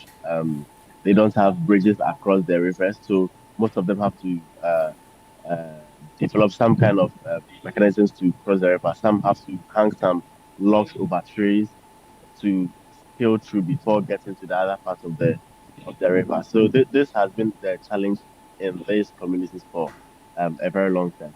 When we visited the community, you could see a pregnant lady in pain, in labor, about to deliver. This is not staged. I should put that on record. This has not been staged, or it's not a staged video. So when we go to the community, we were engaging with the elders of the community when one lady ran towards us that there's the situation they were telling us about, that pregnant women find difficulty accessing healthcare. That situation is happening as we were there, so we should come and take a look at it. Yes, we went there. We saw the lady in labor, in pain. So we have to even tell them ask them whether they'll allow her to deliver in the house or they'll take her to the facility, which is about some 45 to an hour drive from where we were. And even before that, you still have to walk and cross a river before getting to the main road, where it will take about 45 to an hour to get to the facility. So we had to come in even to help them with a colleague's other car and for the pregnant lady to be transported to the hospital or to the nearest healthcare facility, which is, as I said, about 45 to an hour drive from where we were. So this has not been staged. And it's real interesting. It's very urgent. What's been the feedback you're getting from the local authority, right? The assembly for Norton? Is this something they are minded about? Have they taken any steps to address the situation? And what have they been saying to you, even if you can share with us? All right, so as it stands now, we've not heard anything from the assembly or any authority in the area. The only person we've been able to get access to is the assemblywoman for the area, Marina Moti, who, when we went there, was even around and took us around to see what the situation has been. According to her also, in her electoral area, which is about some 8 communities, there's no single health facility in the area. Mind you, about 2 weeks ago, what prompted us to even go to this very village? 2 weeks ago, there was an elderly woman who was carried in a hammock on the head, some on the shoulder, just to cross a river before getting her to the hospital. Apparently, she was not feeling very fine. Unfortunately, she died 2 days after the video surfaced on the internet. So we had to go there and check for ourselves what the situation has been before it was so difficult for them to take her to the closest facility. Where we were told the facility is some kilometers away. They would have to even walk some distance before getting to the main road. Mind you, because of the bad nature of the road, cars find it difficult to reach. Interesting. Yes. So the only means is to use motorbikes or abuboya as we locally call it locally. Yeah.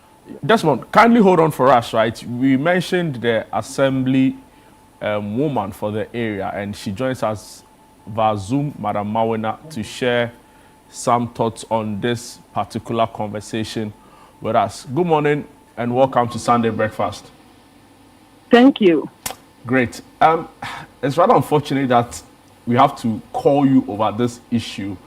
We are being told sick persons, the pregnant women, and students are facing this challenge. There was a viral video a couple of days ago, and up until today, we've not seen any work, or even an attempt to at least fix the road and make it somewhat more trouble. What are the challenges the assembly is facing in dealing with this issue? All right, thank you.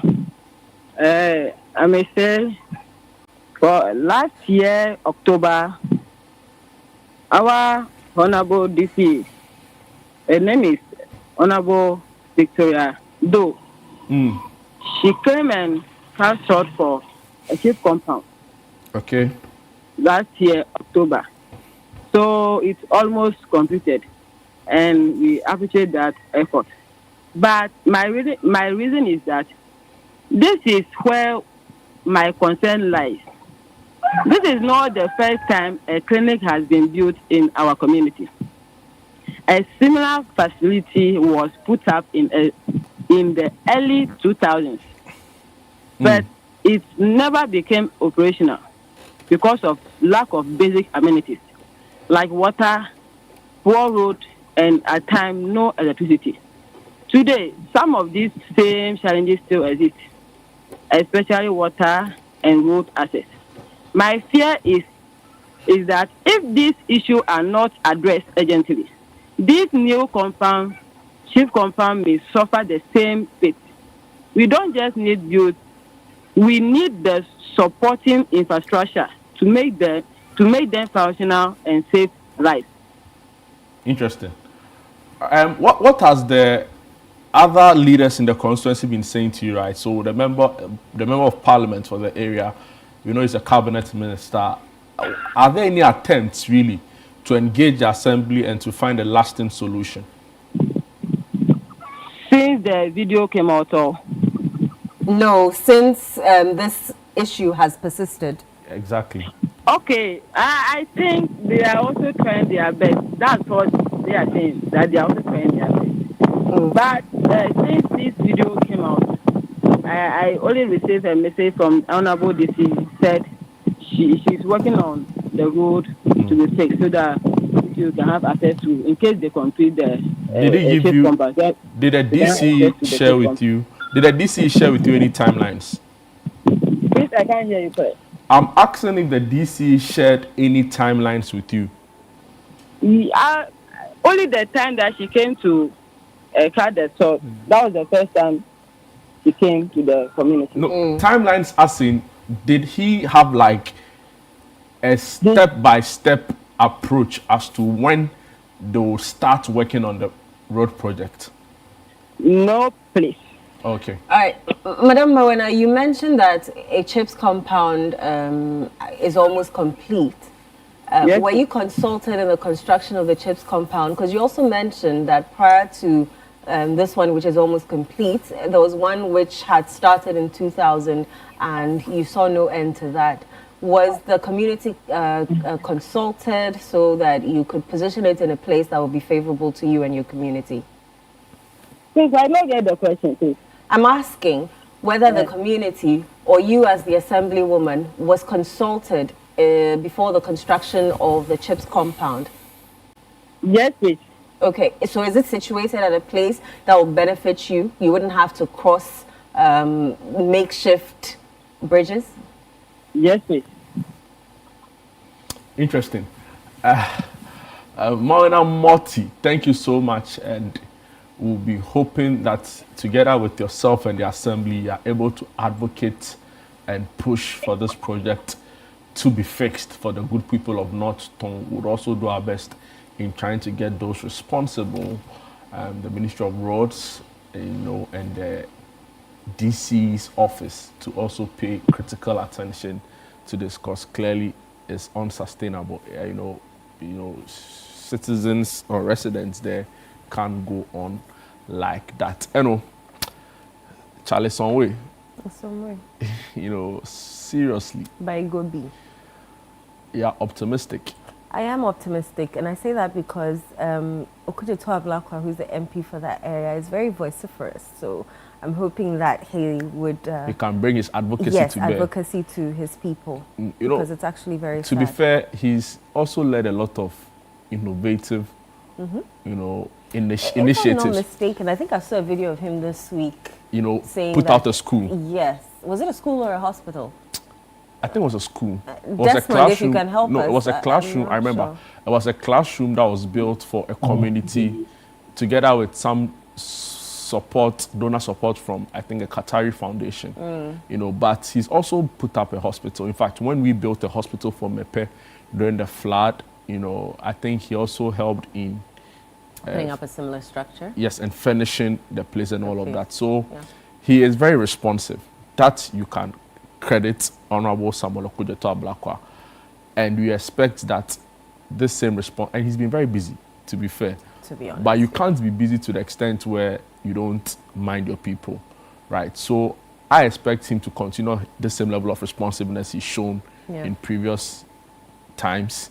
Reach out to the people, and sometimes the people don't want to just know that you know what the issues are, and give them a clear roadmap to fix it.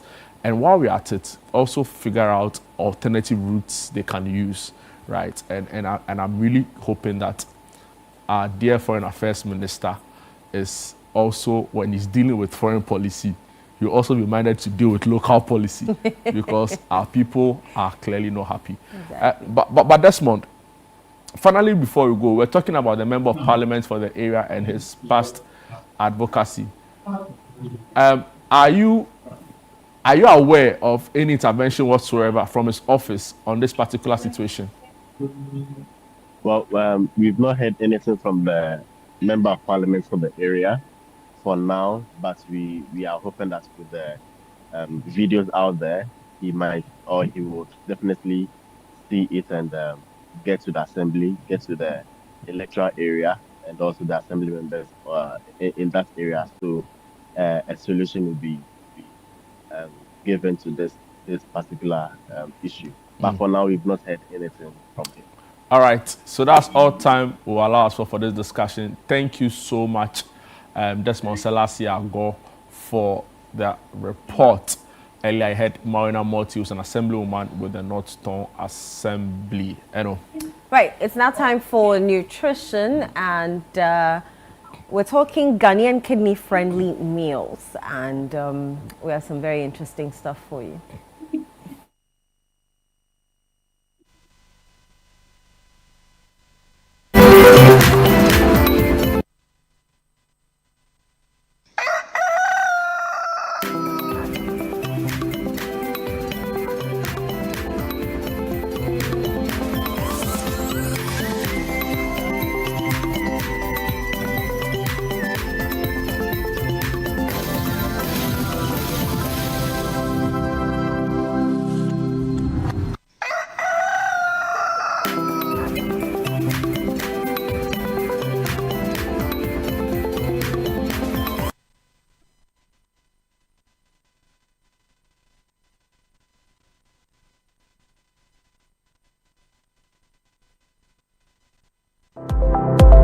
World where digital media is taking over, one conversation is bringing the past, present, and future of media together. The Africa Media Bureau invites you to a one-day media convergence conference uniting faculties of media and communication studies, industry practitioners, regulators, and technology partners across Ghana. Theme: Media Convergence in Ghana, rethinking traditional media in a digital-first era. A bold conversation on how traditional media and digital technologies are transforming media practice and education. Date: 29th April 2026. Time: 8:30 a.m. to 5 p.m. Venue: La Palm Royal Beach Hotel, Accra. If you are a senior media practitioner, a CSO engaged in media advocacy, or a lecturer or trainer in media management, this conference is for you. WhatsApp 0503-332-375 to register. Be a part of the conversation shaping the future of media. The Africa Media Bureau One-Day Media Convergence Conference is powered by the Africa Media Bureau in association with the School of Information and Communication Studies, University of Ghana, Legon, and it's proudly sponsored by MTN, Haptel, Margins Group, and GCB Bank. The Africa Media Bureau One-Day Media Convergence Conference, connecting minds, transforming media.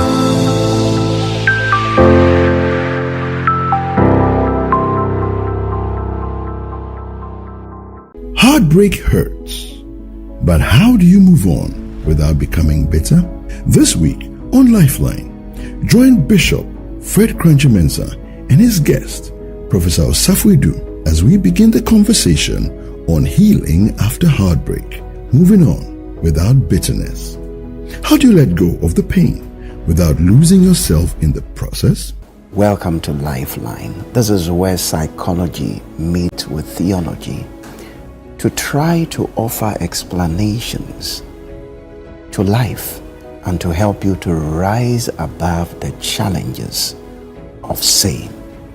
Right. And how to move on from that experience. Okay. We want to see, Prof, let's begin by talking about the impact of heartbreak. If it happens, the impact of heartbreak on the mind and on our emotions. Anytime you speak to somebody who will sharply cut in and say, I do not want you to bring this up, I don't want it. That is a manifestation of a repressed, painful issue. Lifeline airs every Tuesday and Thursday at 10 p.m. prompt, only on Channel 1 TV. No power. Another year is here, a new beginning, a fresh opportunity to draw closer to God and to one another. This Family Month, your family radio station, 97.3 CDFM, invites you and your loved ones to something truly special. The 2026 Family Consecration Service, a sacred gathering where families come together in prayer, faith, and unity. It's a moment to dedicate your home to God's loving care, to seek His protection, His guidance, and His peace over every household. Come and experience divine connection as we pray for strength, restoration, unity, and direction for our families. Married couples will also have the opportunity to renew their vows, reaffirming love, commitment, and purpose. The date is Friday, the 1st of May, 2026, from 6 a.m. to 12 noon. The venue is the Oil Dome, Royal House Chapel, Accra. Bring your entire family and come expectant. And let's commit our homes into God's hands. 2026 Family Consecration Service is powered by 97.3 CDFM with support from Channel 1 TV, because the family that prays together stays together. Calls me home in the power for Christ the solid.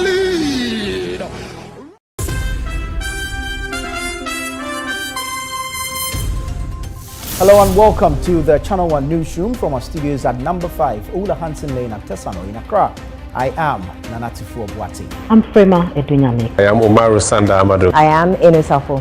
I am Charles Owusukumi. I am Akosia Orchard. They've given you land to build an airport, and the airport is named after them, and then you are going to change it and put your name. We hear a Jumara National Apprenticeship Program in Kokon Kete. Well, they are paper.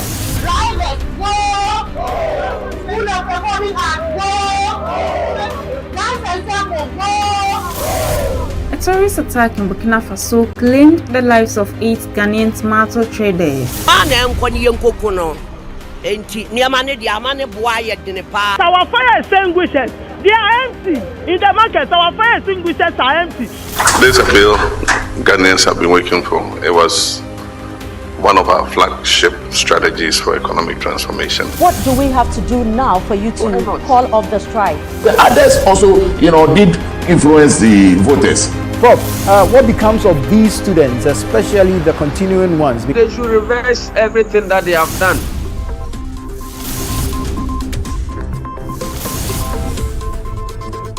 Channel 1 Newsroom airs Monday to Sunday at 8 p.m. only on Channel 1 TV.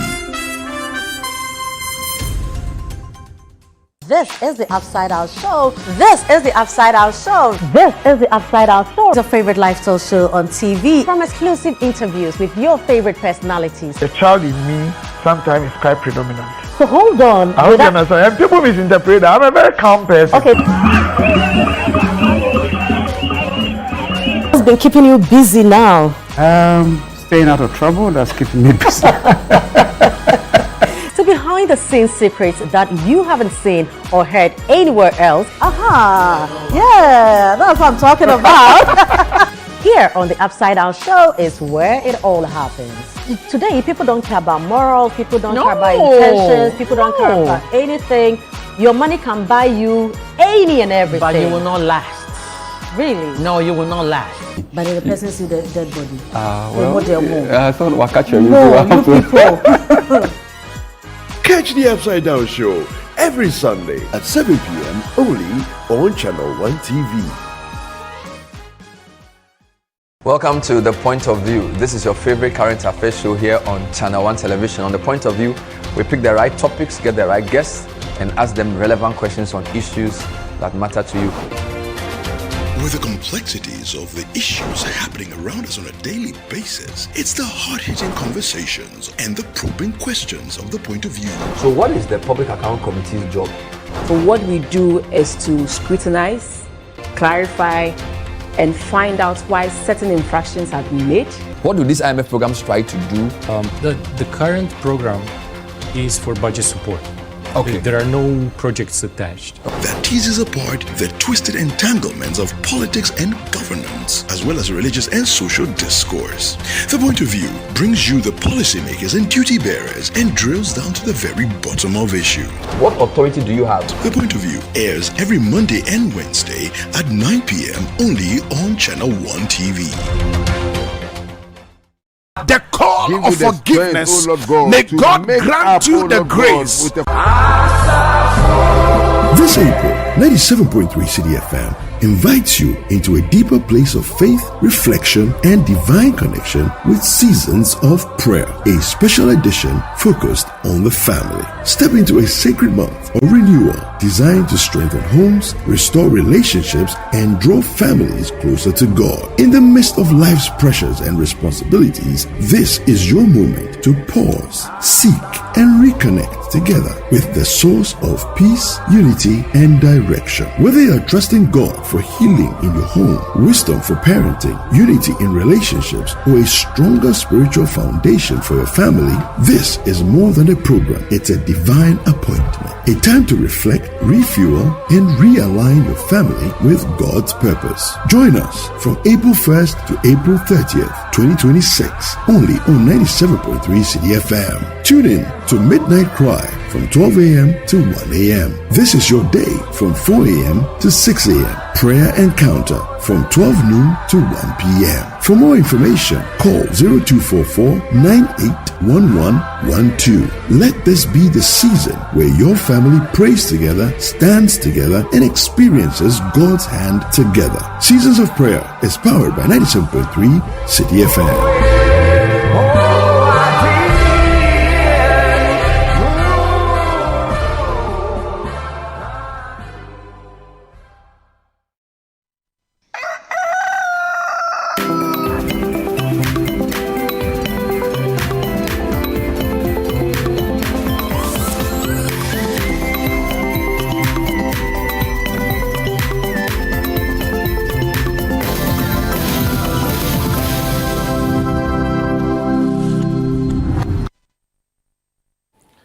Welcome back. This is still Sunday breakfast right here on Channel 1 TV. My name is Jude Duncan. We had earlier said we were going to bring the nutrition segment, but we'll do that for you next week due to some, unforeseen circumstances and challenges. But we have for you sports. It's a big part of what we do on this show. And today's segment, we have Bernard Abeku Ochre. My very good friend. Hey, he's on the Channel 1 Sports Dex, and he'll be helping us run through some of the big sports stories. The World Cup is also coming. Ghana is part of it. We'll look at the Premier League, English Premier League, and more.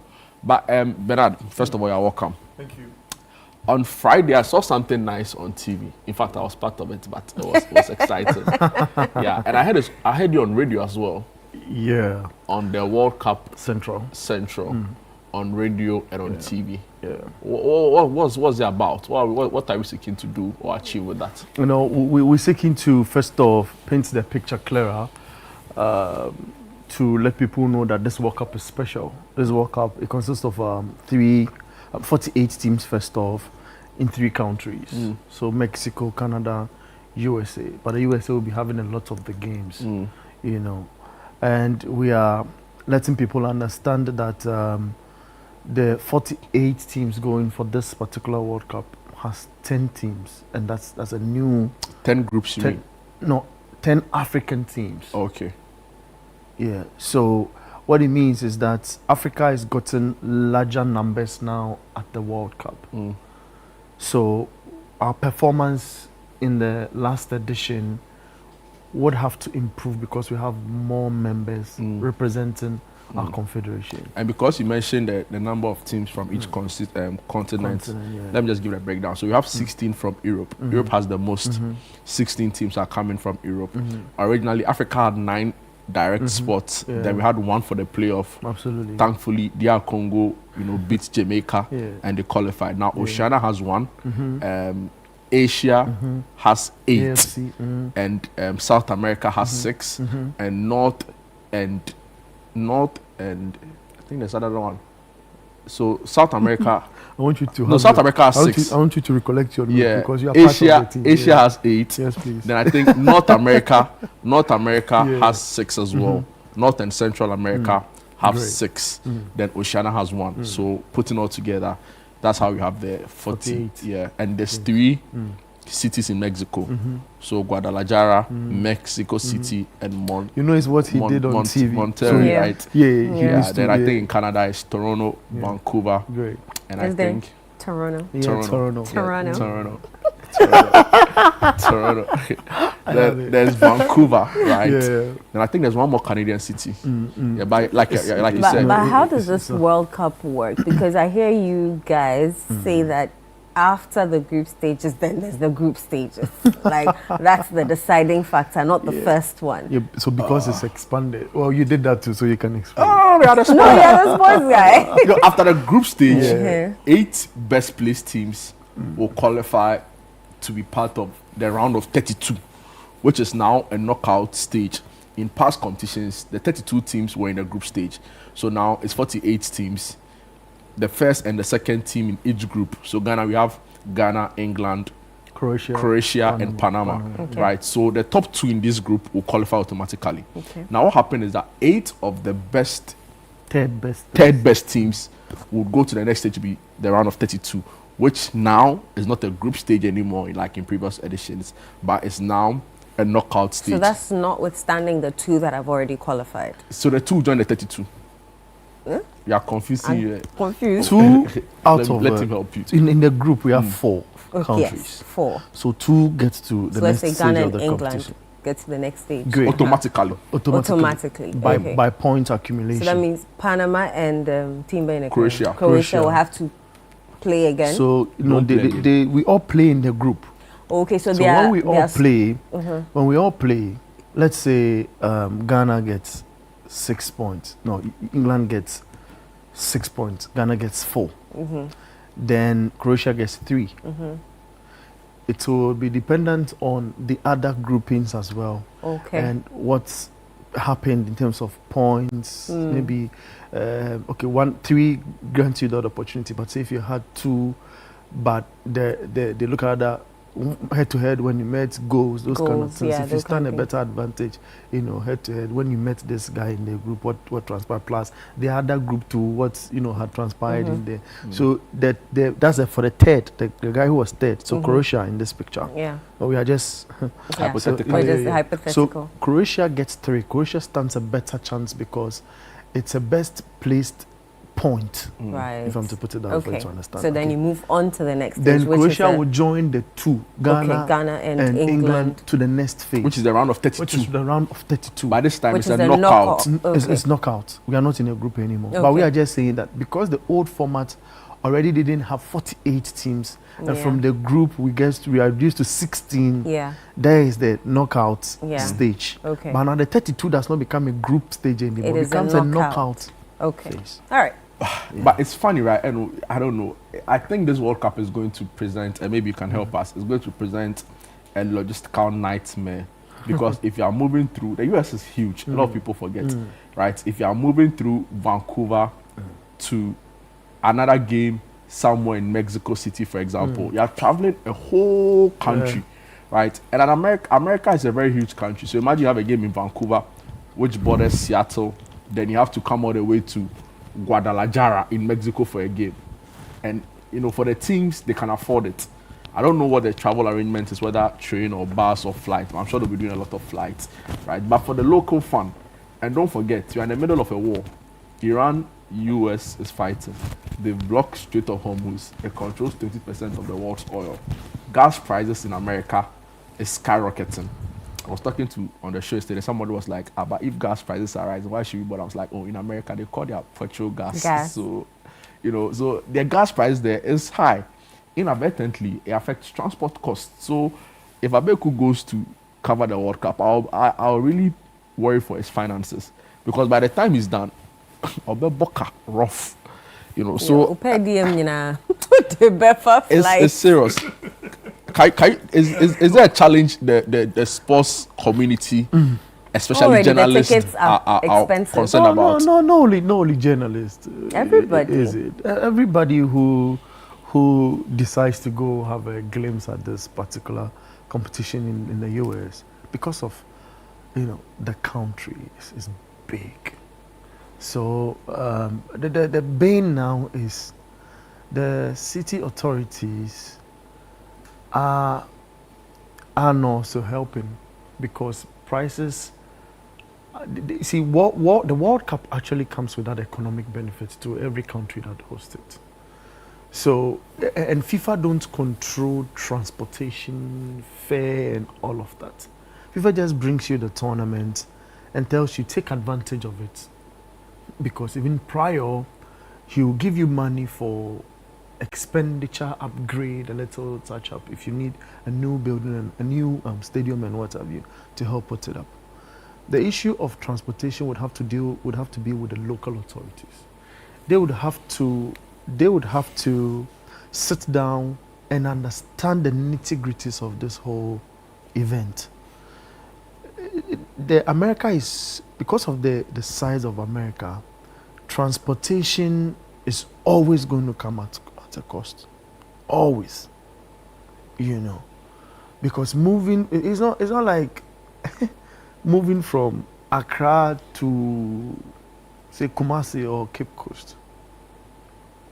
The moment the World Cup comes, it's going to push people to want to inflate prices. And it seems that wants to be the picture in America, because the demand would be high. Yeah. So would you blame them? Yeah, the tickets are and expensive. they need not fail. Yeah, I've read separate articles on ticketing and its amount, and and it's because it's America. They want to be super different. Interesting. Let's come to our preparations as a country, right? We've heard from our sports minister 2-3 weeks ago on Point of View, Bernard. He said that we are getting there. We are not there yet in terms of our preparation. At the time he said it, we had a coach. A week later, we didn't have a coach. Now we have a coach again. What can you tell us about our preparations as a country ahead of the World Cup? I mean, we are still, we still not moved from where we are. Well, we have moved from where we are. How do I better put this? We moved from where we are and came back to where we moved from. So 1 step forward, 2 steps back. No, not 2. The same marker where we moved from is the same point we are. Well, our coach was the problem, and it was loud in the Ghanaian community. Okay, so we moved from the coach and just brought a coach back. Nothing has been done yet. This coach is now to write detailed reports about the players. He has fair idea of giving an opportunity to go for the World Cup and submit it to the FA for them to, of course there's a Black Stars management committee. Give it to the management committee.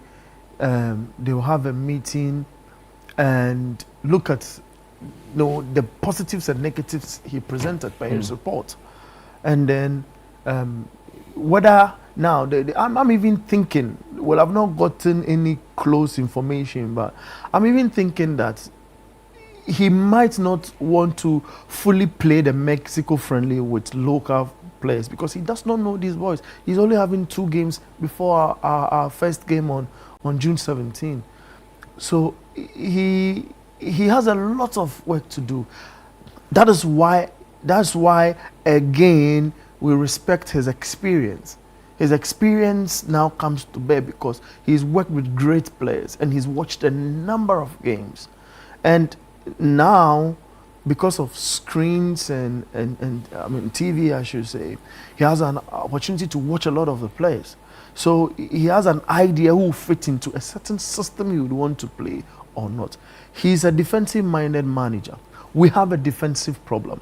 Do we have that defensive talent out there in numbers? It is an area, if you compare the midfield we have in defense, The midfield is where we too struggled, and sometimes use midfielders as defenders and what have you. So this coach, he has that limited time. But if you are experienced and there's limited time, now as you stand here, should they call you and say, oh, there's an issue here, you have to go and report? You're not going to struggle because the experience is there. So I don't think this coach will struggle. I think this coach has the right mentality to I juxtapose that, or I compare with the Barcelona example. Hansi Flick is 61, 62 within that range in age. Our coach is 73, 74 plus minuses in that range. We've gotten an average squad age of 26.5. Barcelona has gotten 24.6. Hansi is able to utilize the youthful exuberance plus his experience as a manager. Ordinarily, with our average age, our players are now peaking. So if we have a manager who is experienced, all he's left with is to tap into the experience of these lads and the form they have, accrued over the span, and try and use it to his advantage. Because we say Ghana is a country that has a lot of football talent, don't we? But if we have a lot of football talent, then this is it. Then this is that kind of manager. If we move from CK Akono to Milovan Rajevac to Chris Hughton to Otoado back to back, and then now him. If you line up all these coaches and their experience, this coach we have now is gotten huge experience than these managers. He's coached between Manchester him and United Abraham. I've heard people say that he is the most high-profile coach you've ever had for the Black Stars. I agree. Avram Grant was coming in at the backdrop of winning a medal with Chelsea, and respect to Chelsea, but Real Madrid's caliber is quite huge. Okay, and he was at Real Madrid for like months, right? And they sacked him. That's the matter. Coaches are hired to be sacked, but if they believe in your there's not any manager in the world that can coach Real Madrid. No, I don't believe. That is why we were worried when Otoado was given the job. And I described that as his dream job by Keto Creek. We gave him the dream job. Because Otto has not gotten to the level of Black Stars yet. He came in to help, and he worked, it ticked. He qualified us to the World Cup. And then, government came in and, we were all excited at that time. And then gave him the opportunity, thinking that he would have gone to learn and come correct or make it better, but it didn't work. Right. This manager is different. He's been with Alex Ferguson, who's built a squad that's won back-to-back medals, managed equals. I mean, Roy Keane, Cristiano Ronaldo, Evra. So you have hope? I have hope that nobody now in our squad will behave as if he's a big player. Right. Because we've had that problem. And we see it on the pitch when... But there are big players. There are big players. But the big manager manages big. That's why I say I liken it to the Barcelona example. No matter how huge Lewandowski is, he plays to the tune, the instructions or of the the instructions coach. of Hansi Flick. So no matter how big a Jordan Ayew would be, no matter how big a Thomas Partey would be, he will respect that this is a former Manchester United assistant manager. He worked with Alex Ferguson. This is a manager who's had stints at Real Madrid. Even Jose Mourinho was sacked at Madrid. Carlo Ancelotti. So it paints the picture that they would listen to his instructions. They know his body of work and would want to not play for him, but play for the shirt, because he's a disciplinarian as well. This is a manager who had... At 73 years, is he still at his best, right? Because some people feel like, all of the things we credit him with, he was doing it at a much younger age, right? 20, 30 years ago. Or, conservatively, let's say 15, 20 years ago. That's right. And he's lost some steam. He's lost some spark. People also argue to say that if you even look at where the modern game is headed, right, all of these new defensive and offensive strategies, right, inverted wing backs, all of it has lost. He's lost something small. Coaches. I thought coaches were like coaches, wine. Yeah, thank you. No, 73, Charlie. Thank you. No, 73. Don't they age better? Look, if you want, if your team is going on relegation and you want a manager to save in the Premier League, which managers can? I'll go for a younger manager for sure. That's not happening. I know what you are trying to drive about. I will not go and pick some Roy Hodgson or some Allardyce. That's the name. Those are the names mentioned. I get your argument, right? These are managers. But if there's also Guardiola who is young, I'll pick Guardiola. But no, Guardiola is for to save my season. Coaches have been sieved. We have the first class, the experience, and golden who would win you back-to-back trophies, but can win you a trophy in say 4 years. But see, even the fallacy of your argument is that so you are saying that if there's a relegation battle and I need a coach, but why can't you also say we want a coach who actually win us the league, not help us come and fight relegation? That's the point I'm making. That's the point. And if you want a coach to win the league for you, will you go for those old or you go for those who are we are not going to win the World Cup. Let us know. We have to stop tickling our funnies.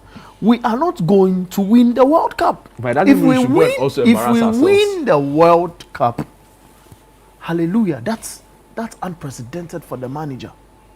And let's not pretend as though this is a manager who's built a squad for years. See, and I don't think we win the World Cup. If we get to the semi-finals of the competition, we've seen so many underdog stories in football, some of which Leicester City won the Premier League. For how many years have they been playing the Premier League? Frank Lampard gets to the Championship and brings what's the name of the club? Coventry back into the Prem. Yeah? It took them 25 years.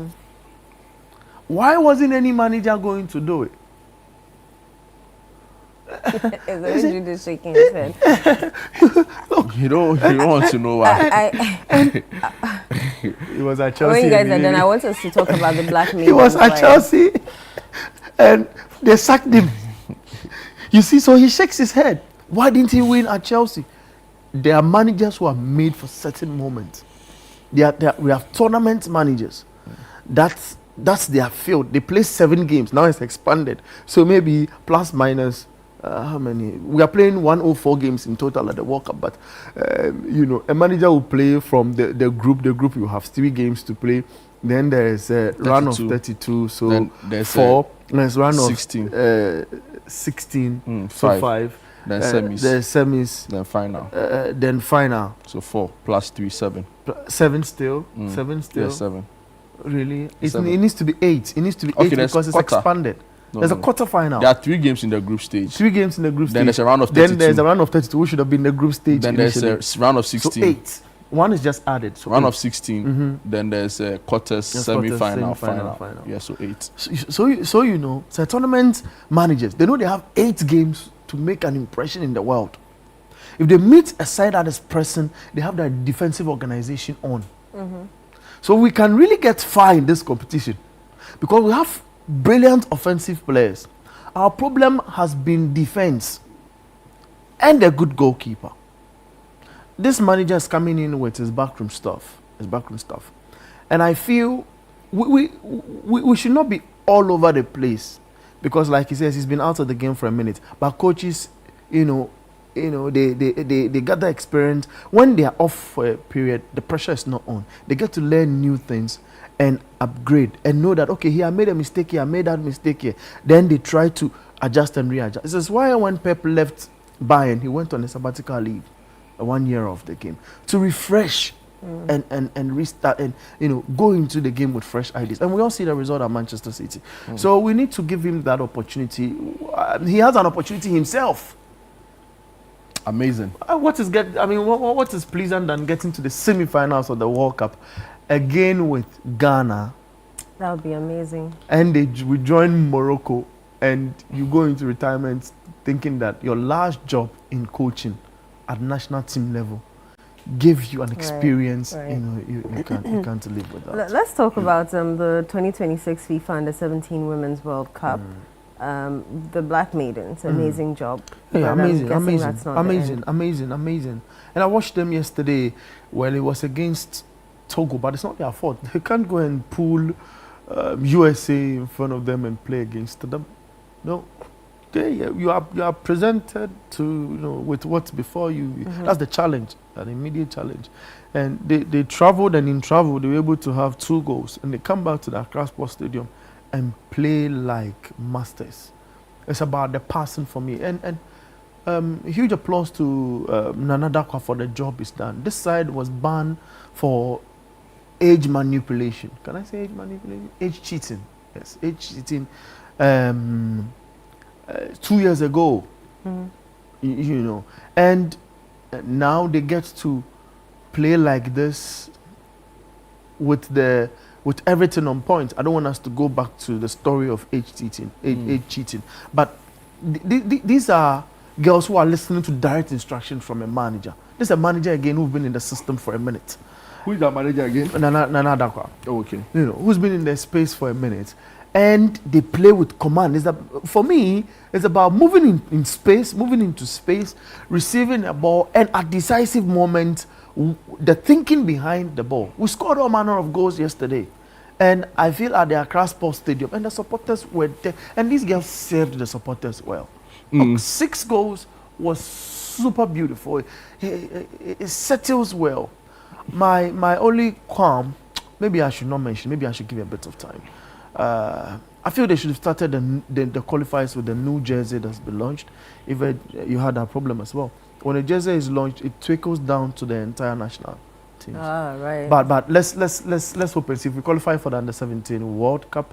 You know, we are able to put on the new jersey. We can't mention names now. This is the first leg. We'll be going into. This is a second leg. This is the second. They beat. I want to say the next. This is the first round of yeah. Okay. You know, of qualifiers. So we'll go into the second round, and we'll see if we start meeting the big guys. We're able to score, say, 3 past them and all of that. So yeah, we'll see what transpires in there. Yeah. GPL or English Premier League? GPL. I have an issue. I feel we have been. If I use certain words, Jude is going to be super excited because he might be thinking that, oh, I'm going at the FA. The issue goes beyond the FA. I questioned this in 2021, 2026, when I had the opportunity to serve as a club administrator.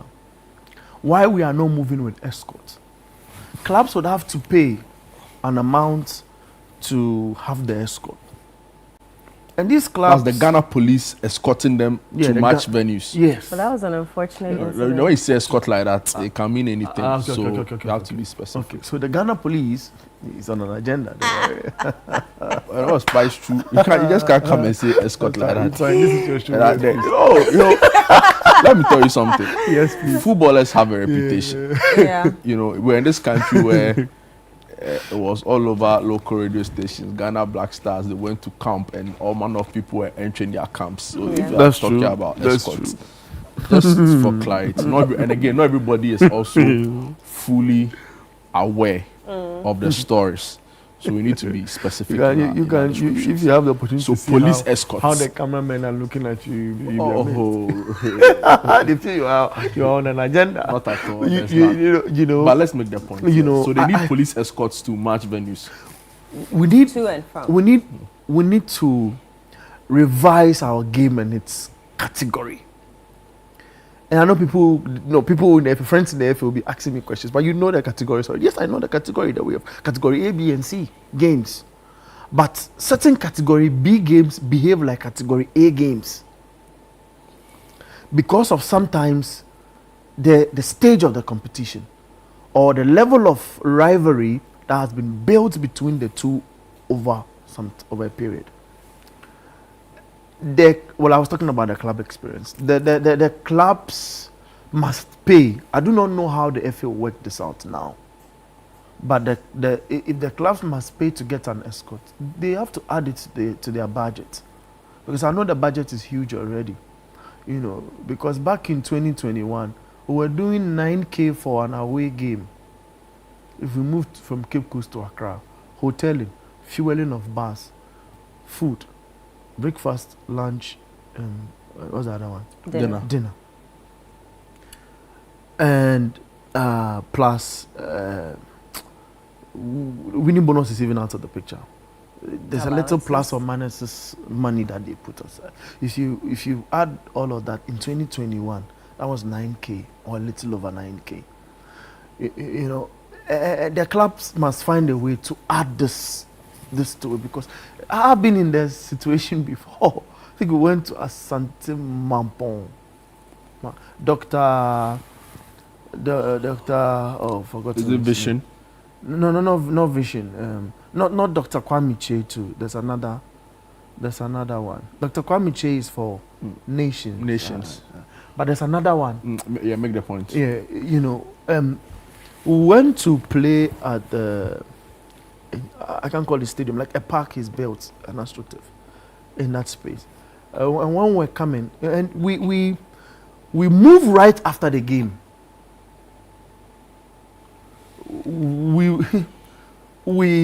If the game closes at 5, plus minus is 5, let's say. We start at 3. So like 4:49 there, we are done with the game. And we all get back into the bus and we hit the road. And we are driving for sometimes 10 hours. Sometimes 7 hours.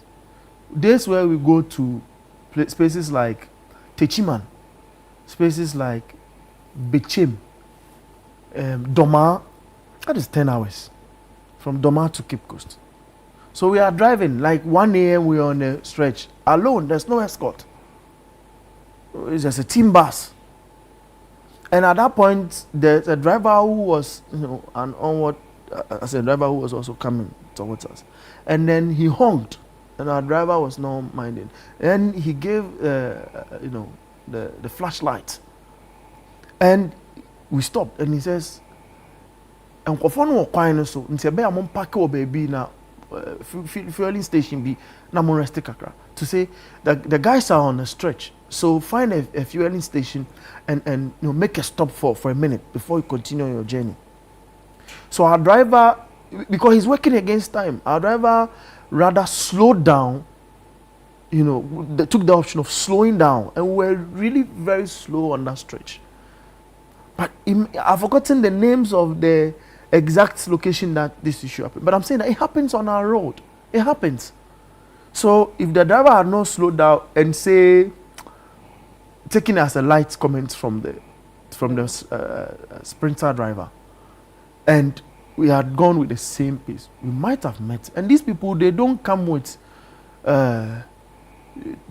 tools. They come with like weapons, proper weapons. If they are shooting, they are coming with a gun. They will shoot. So we need an escort for these clubs are suffering. Look, the clubs, they can't fly. Like Accra House of Folk is going to Kumasi. It will always go by road. Yeah. On 1 or 2 occasions, Kotoko will fly by air. But Kotoko's expenditure, if he adds flying to it, that's huge. And that will be disturbance to the great king. So I feel the best way is the police escort. And it's going to help improve security. And also at match venues, we are trying to solve the polling matter. But I'm saying myself, again, I've been beaten at the Swedro Sports Stadium before. I've been beaten, like I was beaten.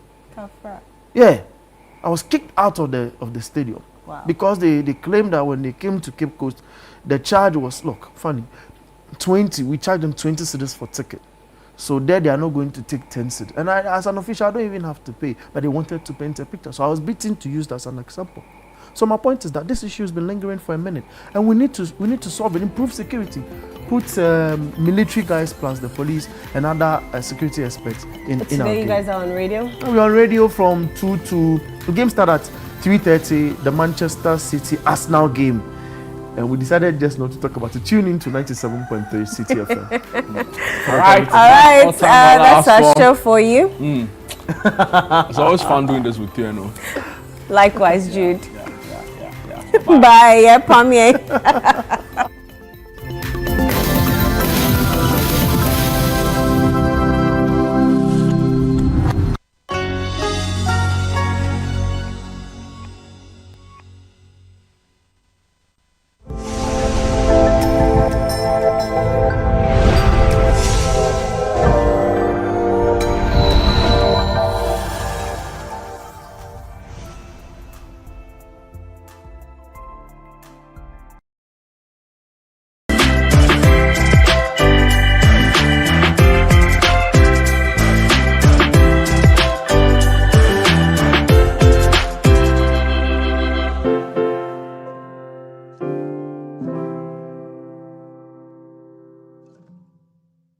Cherished viewers, thank you for tuning in again to another episode of Adoration. We're glad to have you join us again this Sunday as we lift up worship to the Father. And we have a surprise for you today. Introducing for the first time on Adoration is the Evergreen Joyful Way Incorporated, who will be ministering to us. For decades, they have blessed us with timeless songs, and their annual event, Explosion of Joy, is etched on the gospel calendar every year.